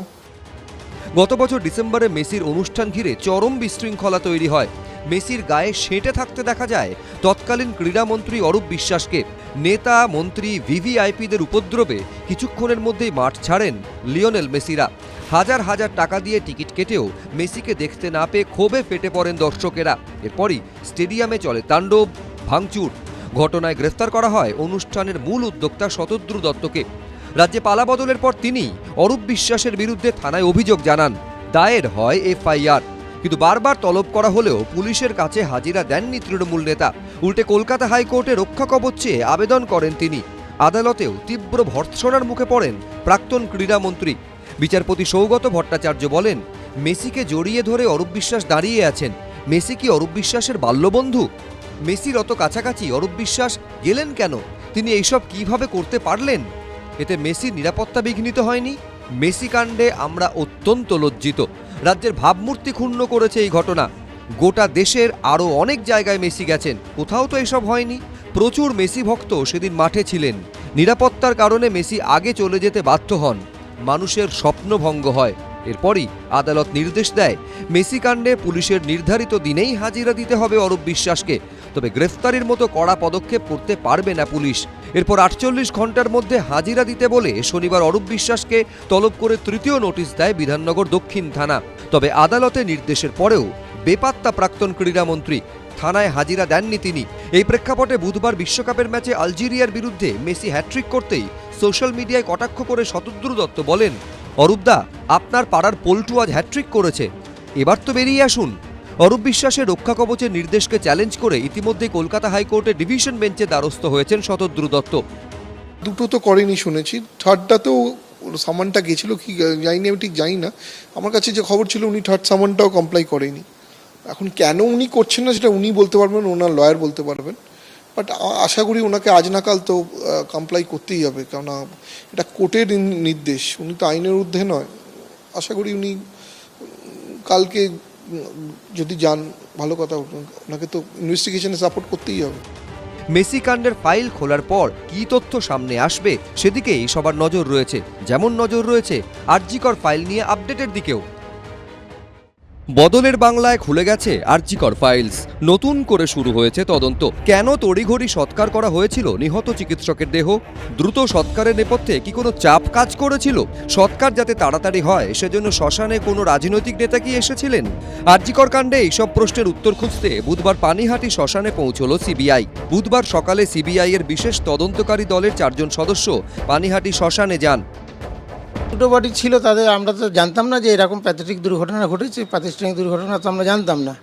আমরা জানি তখন নর্মাল এরকম একটা দুর্ঘটনা ঘটিয়েছে, তাহলে পাড়ার মেয়ে, পাড়ার ডাক্তার, তো বেটার কাউন্সিলর, এমএলএ এরা সব ছিলেন, পুলিশও ছিল। তারপর আগে দুটো বডি ছিল, ঠিক আছে যে ঠিক আছে ওটা আগে হয়ে যাক। এরা সোমনাথ দে আর নির্মল ঘোষ, এরা ছিল। 9 আগস্ট 2024 আরজিকর মেডিকেল কলেজ হাসপাতালের মধ্যে ঘটে নারকীয় এক ঘটনা। তরুণ চিকিৎসককে নৃশংসভাবে ধর্ষণ ও খুন করা হয়। তড়িঘড়ি তার দেহ সৎকারের চেষ্টা হয়। সব দেহবাহী গাড়ি আটকানোর চেষ্টা করেন মীনাক্ষী মুখোপাধ্যায়, কলতান দাশগুপ্ত, অগ্নিমিত্রা পাল, কৌস্তব বাগচিরা। কিন্তু যাবতীয় প্রতিরোধ উপেক্ষা করে কার্যত মা বাবাকে দূরে রেখেই সৎকার করে দেওয়া হয় দেহ। কেন এত তাড়াহুড়ো? কি লুকোনোর চেষ্টা হয়েছিল? এই প্রশ্ন বারবার তুলেছেন নিহত চিকিৎসকের মা বাবা। আমরা দেহ রেখে দিতে চেয়েছিলাম, আমরা দেহটা রেখে দিতে চেয়েছিলাম, কিন্তু যে কোনো এত প্রেশার আমাদের তৈরি করা হয়েছিল সেই সময়। বাড়িতে গিয়ে দেখি 3 থেকে 400 পুলিশ আমার বাড়ির সামনে ব্যারিকেড করে দাঁড়িয়ে আছে। কিন্তু এই মতো অবস্থায় আমাদের আর কোনো কিছু করার ছিল না। বাধ্য হয়ে আমরা মেয়ের দেহ দাহ করতে বাধ্য হই। আমাকে ওই পোস্টমর্টম থেকে পুলিশই বুক করেছিল, যে বডি আছে নিয়ে চলো, আমরা যাবো বডি নিয়ে, আমাদের কাজই এটা বডি নিয়ে যাবো। আগে থেকে ওদের চালা সব রেডি ছিল। ওখানে গিয়ে প্রচুর পুলিশ ছিল। ওখানে গিয়ে আমি 8 ঘন্টা ছিলাম শ্মশানে, পানিহাটি শ্মশানে। রিলিজ হয়ে যাওয়ার পরে আমাকে টেচার রিটার্ন করে দেয়, আর আরও অফিসার ছিল, কাউন্সিলর ছিল। তো আমি আর পয়সা কারোর থেকে চাইনি, কেন ভিড়ভাড়টা থেকে আমি বেরিয়ে যাচ্ছিলাম। পুলিশ এসে দৌড়ে এসে আমাকে টাকা দিয়ে গেছে। যে নির্মল ঘোষ, সোমনাথ দে এবং সঞ্জীব মুখার্জি, এরা দ্রুত নিয়ে আমার মেয়ের দেহটাকে পুড়িয়ে দেওয়ার ব্যবস্থা করেছে। এবং সেদিন আমরা দেখেছিলাম আমার মেয়ের দেহটা যখন চুল্লিতে ঢুকে গেছিল, তখন আমাদের লোকাল এমএলএ সে আমাদের এই সঞ্জীব মুখার্জির পিঠ চাপড়ে ওয়েল ডান বয় বলছিল। নিহত চিকিৎসকের মা এখন বিজেপি বিধায়ক। নতুন করে শুরু হয়েছে তদন্ত। কোনো মন্ত্রী, মুখ্যমন্ত্রী দিদেন টাইমে তাদের কোনো ইনস্ট্রাকশন ছিল কিনা, এগুলো আমরা সব বের করব। এবং তার পারিপার্শ্বিক যা আছে, phone call record, WhatsApp chat, এগুলো আমরা পরে পরে বের করব। তবে অভয়া ইনসিডেন্ট আমাদেরকে নাড়িয়ে দিয়েছে গোটা পৃথিবীতে, এবং নিশ্চয়ই পশ্চিমবাংলার মান মর্যাদা গরিমা সব নষ্ট হয়েছে। ঠিক আছে, আমরা আরো অনেকগুলো মেজার নেব। স্বাস্থ্যমন্ত্রী ছিলেন মমতা ব্যানার্জি, স্বাস্থ্যমন্ত্রীর নির্দেশ ব্যতীত হসপিটালে কিছুই হতো না। স্বাস্থ্যমন্ত্রী এর জন্য দায়ী, স্বাস্থ্যমন্ত্রী জেলে যেতেই হবে। 2024 সালের 9 আগস্ট রাতে পানিহাটি শ্মশানে ঠিক কি ঘটেছিল? শ্মশানে কারা কারা ছিলেন? কে মৃতদেহ দাহ করেছিলেন? শ্মশানের কর্মীরা কি দেখেছিলেন? কারা কি বলেছিলেন? এইসব প্রশ্নের পুঙ্খানুপুঙ্খ উত্তর জানতে পানিহাটি শ্মশানের অফিসে কর্মীদের জিজ্ঞাসাবাদ করেন সিবিআই অফিসাররা। একটা পোস্টমর্টম বডি আসে সন্ধ্যে খুব জোর 6টা থেকে 7টা 8টার এর পরে আর পোস্টমর্টম বডি সচরাচর আসে না। একটা যখন 11টার সময় এসছে, তার মানে সারাদিন ধরে এটা নাজেহাল নিয়ে চলেছে। হয়তো আমরা তো এইভাবেই জেনেছি, আমরা তো তখন তো জানি না যে এরকম হয়েছে, কিছু ঘটনা ঘটেছে, এর মধ্যে রহস্য আছে। হ্যাঁ, রেজিস্টার খাতা দেখতে চাইলেন, দেখলেন যে কি লেখা আছে না আছে, কিভাবে হয়েছিল, লেখাপড়াগুলো সব দেখলেন। গত সোমবার সিবিআই এর পূর্বাঞ্চলীয় যুগ্ম অধিকর্তা রাকেশ প্রধানের নেতৃত্বে 6 সদস্যের একটি তদন্তকারী দল আরজিকর মেডিকেল কলেজে যায়। এবার পানিহাটি শ্মশানে গেল তদন্তকারী দল। ভয়ঙ্কর ঘটনা। আরজিকর তো বিচার চায়, অভয়া তো বিচার চায়, কিন্তু গোটা রাজ্যের মানুষের দাবি, রাত জেগেছে লাখো লাখো মানুষ। দুর্ভাগ্যক্রমে তখন সেই তদন্তটাকে ধামাচাপা দেওয়ার ব্যবস্থা করে উল্টে দেওয়ার চেষ্টা করেছে রাজ্য সরকার, রাজ্য প্রশাসন, পুলিশ, সিবিআই। তারাও চুপ। রাজ্যের পুলিশ যা বলেছে তাতেই সিলমোহর মেরেছে সিবিআই। সিবিআই হাইকোর্ট দিলেন, এত কিছু তাদের ঢাকঢোল পিটিয়ে তদন্ত হলো। 3টি কোর্ট এই তদন্ত কার্যত সেখানে তারা মনিটর করলেন। একটি হচ্ছেন ট্রায়াল কোর্ট, সব পক্ষই বলার সুযোগ পেয়েছেন। একটি হাইকোর্ট, সব পক্ষ বলেছেন। একটি সুপ্রিম কোর্ট।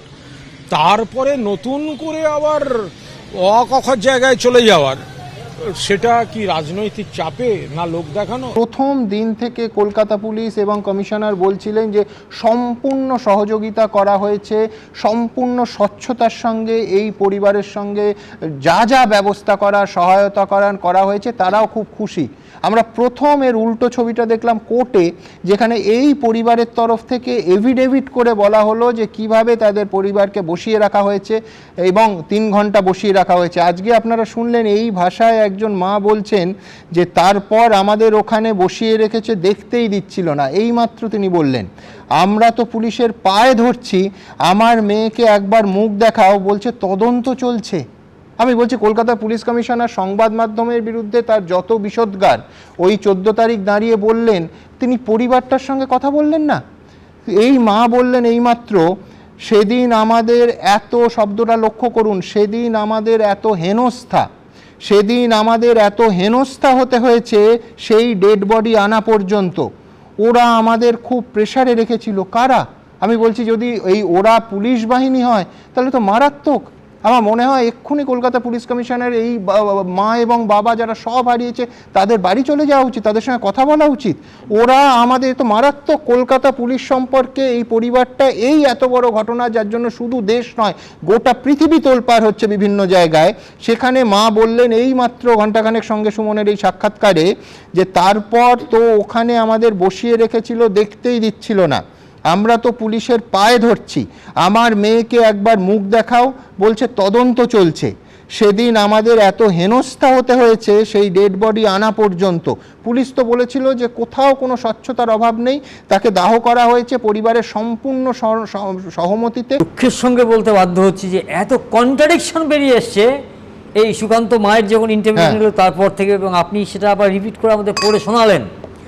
তাতে এই যে পুলিশের যে রোলটা, যে ওষুধের ব্যাপারটা যেটা বলছি, এটা মারাত্মক।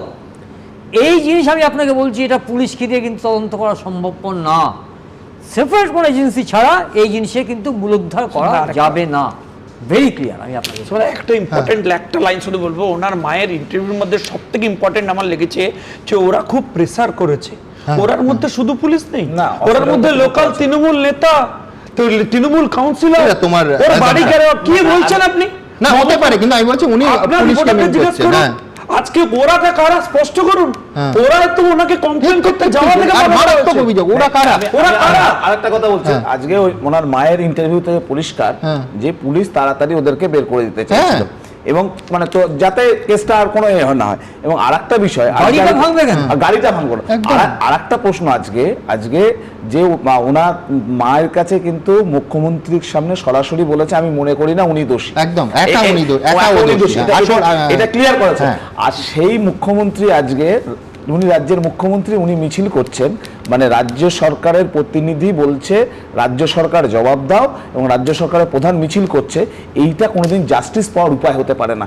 এই যে ওনার মা যে আবেদনটা করছে, এটার প্রতি রাজ্য সরকার সংবেদনশীল নয়। ওয়ান থেকে আপনাকে বারবার বলেছি যে একজন মা তার সন্তান হারিয়েছে, ওইভাবে এক সন্তান হারিয়েছে, তার প্রতি যে দায়িত্বশীল দায়বদ্ধতা প্রশাসনের থাকার কথা, আজকে ওনার বক্তব্য থেকে পরিষ্কার না ছিল না। আরজিকর স্বাস্থ্য দপ্তরের থেকে কোনো রেসপন্সিবিলিটি প্লে করেছে না আমাদের পুলিশ প্রশাসনের জায়গা থেকে। এবং একই সাথে উনি যখন বলছেন যে আমার উপরে চাপ ছিল, আমার মনে হচ্ছে যে এরা যারা চাপ দিয়েছে তারা মানুষ না অমানুষ, মানে কতটা অমানুষ হলে তাদের বেস্টেড ইন্টারেস্টটা কি, তারা কোন স্বার্থে চাপ দিয়েছে এই তারা লুকোতে চাইছিল। একদিকে একের পর এক খুলছে ফাইল, নতুন করে শুরু হচ্ছে তদন্ত, তপ্ত রাজনীতি, এরই মধ্যে ভাঙছে তৃণমূল, বাড়ছে দ্বন্দ্ব, নিত্যদিনের সংঘাত, দুর্বল হচ্ছেন মমতা বন্দ্যোপাধ্যায়, হাত শক্ত হচ্ছে বিজেপি। মমতা বন্দ্যোপাধ্যায় ও অভিষেক বন্দ্যোপাধ্যায়ের বিরুদ্ধে বিদ্রোহ করে 28 জনের মধ্যে তৃণমূলের 20 জন লোকসভার সাংসদই মিশে গেছেন এনসিপিআই এর সঙ্গে। ন্যাশনালিস্ট সিটিজেন্স পার্টি এই একটি পার্টির সঙ্গে এখন তৃণমূল कांग्रेस যুক্ত হয়েছে। ये जो झूठ अपील पार्टी ऑफ इंडिया से प्रधानमंत्री के नेतृत्व में एनडीए के साथ हम लोग काम करेंगे। কয়েকদিন আগে অবধি যে দলের নাম কার্যত কেউই জানতো না, তারাই এখন শিরোনামে nationalist Citizens Party of India. তৃণমূলের বিদ্রোহী সাংসদদের দৌলতে এই পার্টি এখন বিজেপির পর এনডিএর বৃহত্তম শরিক। সোমবারই সোশ্যাল মিডিয়ায় সেই ছবি পোস্ট করে তারা, আর বুধবার সোশ্যাল মিডিয়ায় এই ছবি পোস্ট করে লোকসভায় নিজেদের পঞ্চম বৃহত্তম দল হিসাবে দাবি করল এনসিপিআই। হাওড়ার সাঁকরাইলে এ দলের সদর দফতর।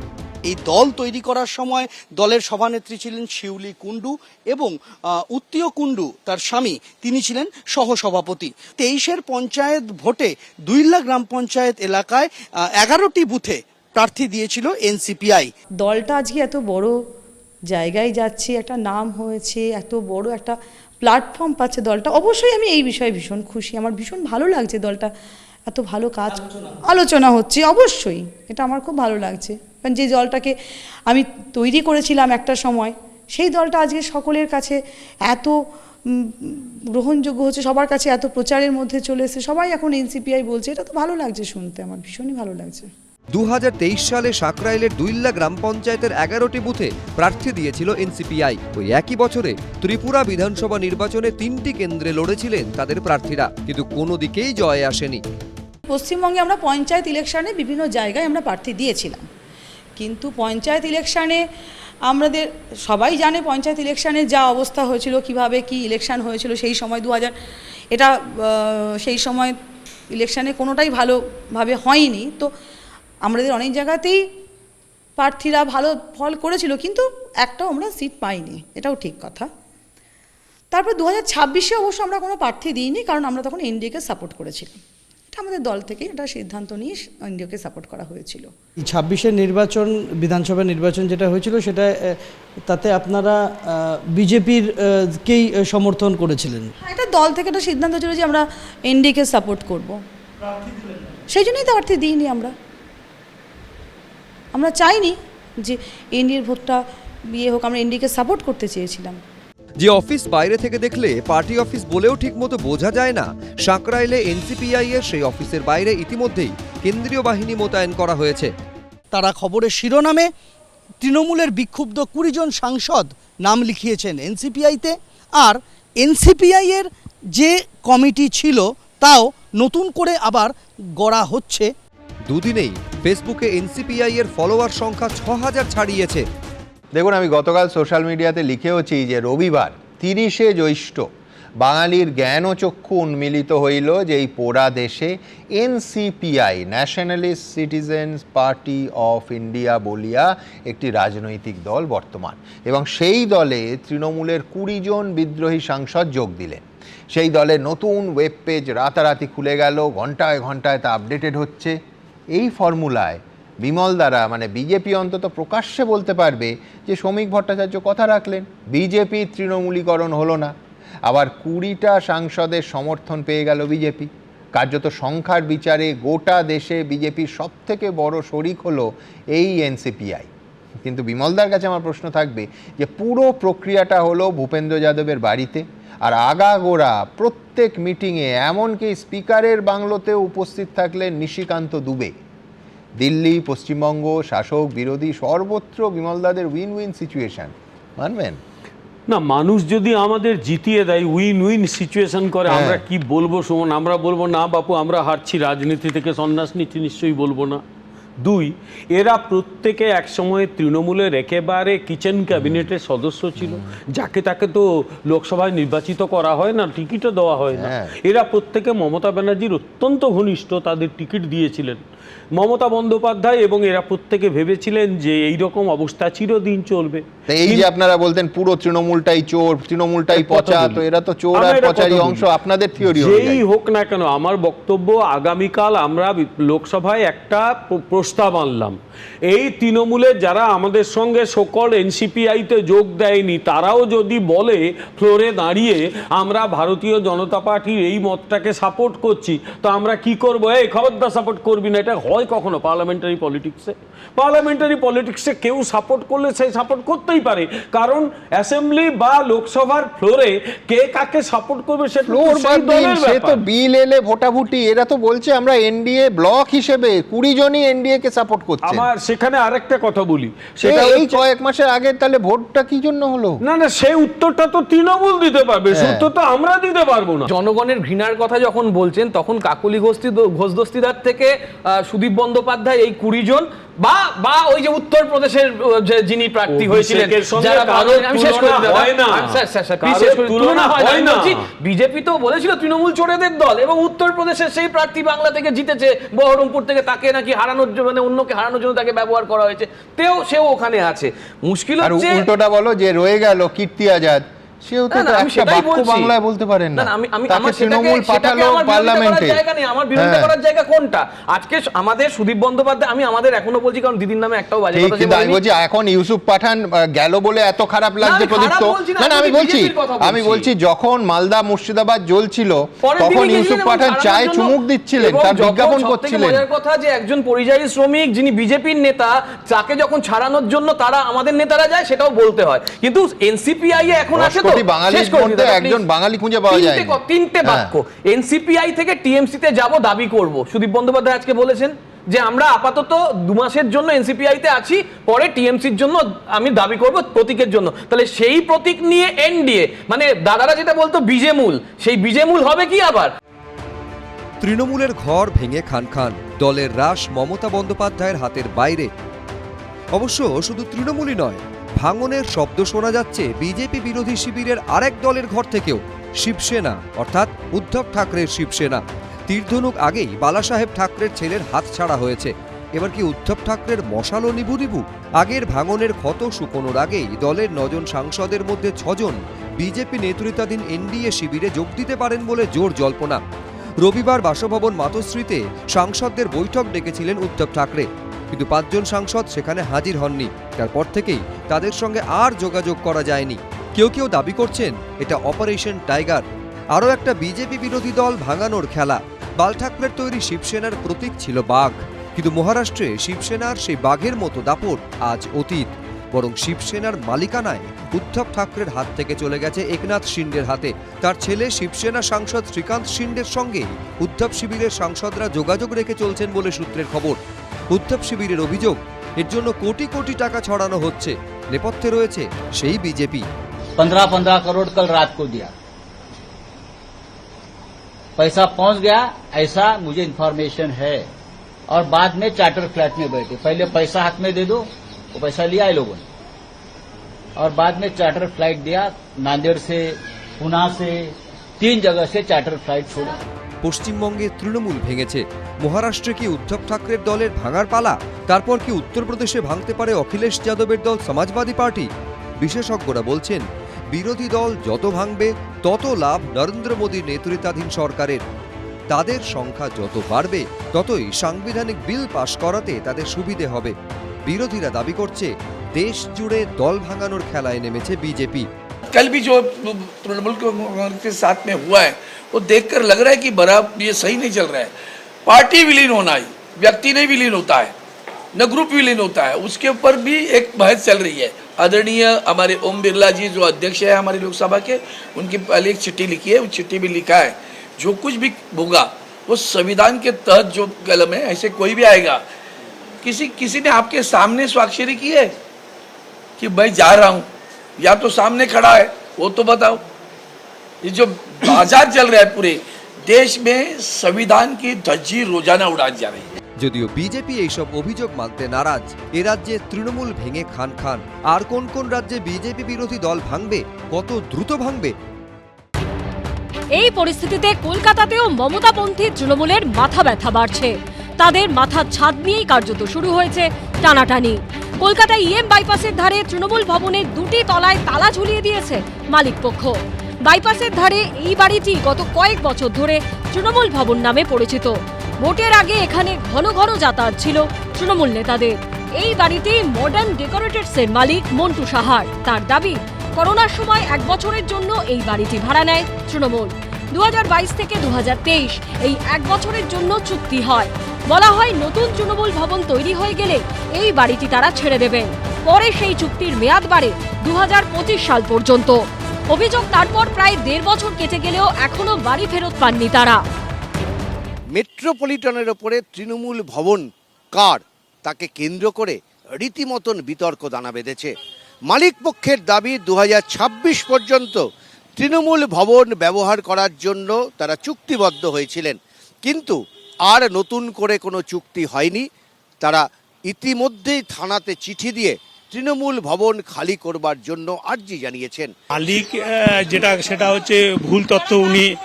উনি জানতেন না উনি হচ্ছে এগ্রিমেন্টার কপি হয়তো নেননি তখন। আমাদের তো এগ্রিমেন্ট অলরেডি আছে 2027 পর্যন্ত, তাই আমরা এখানেই আছি।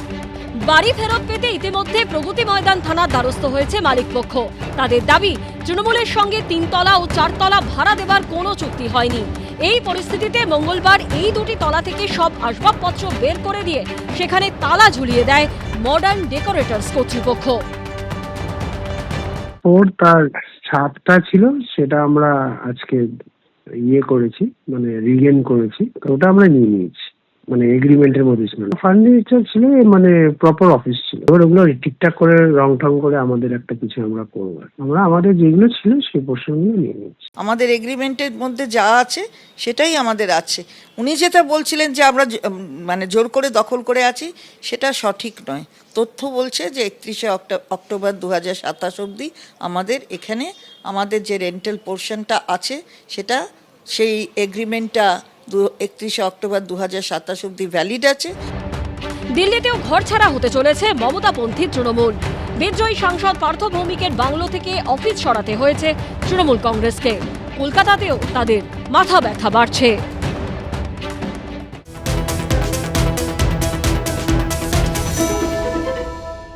এবিপি আনন্দ, এগিয়ে থাকে, এগিয়ে রাখে।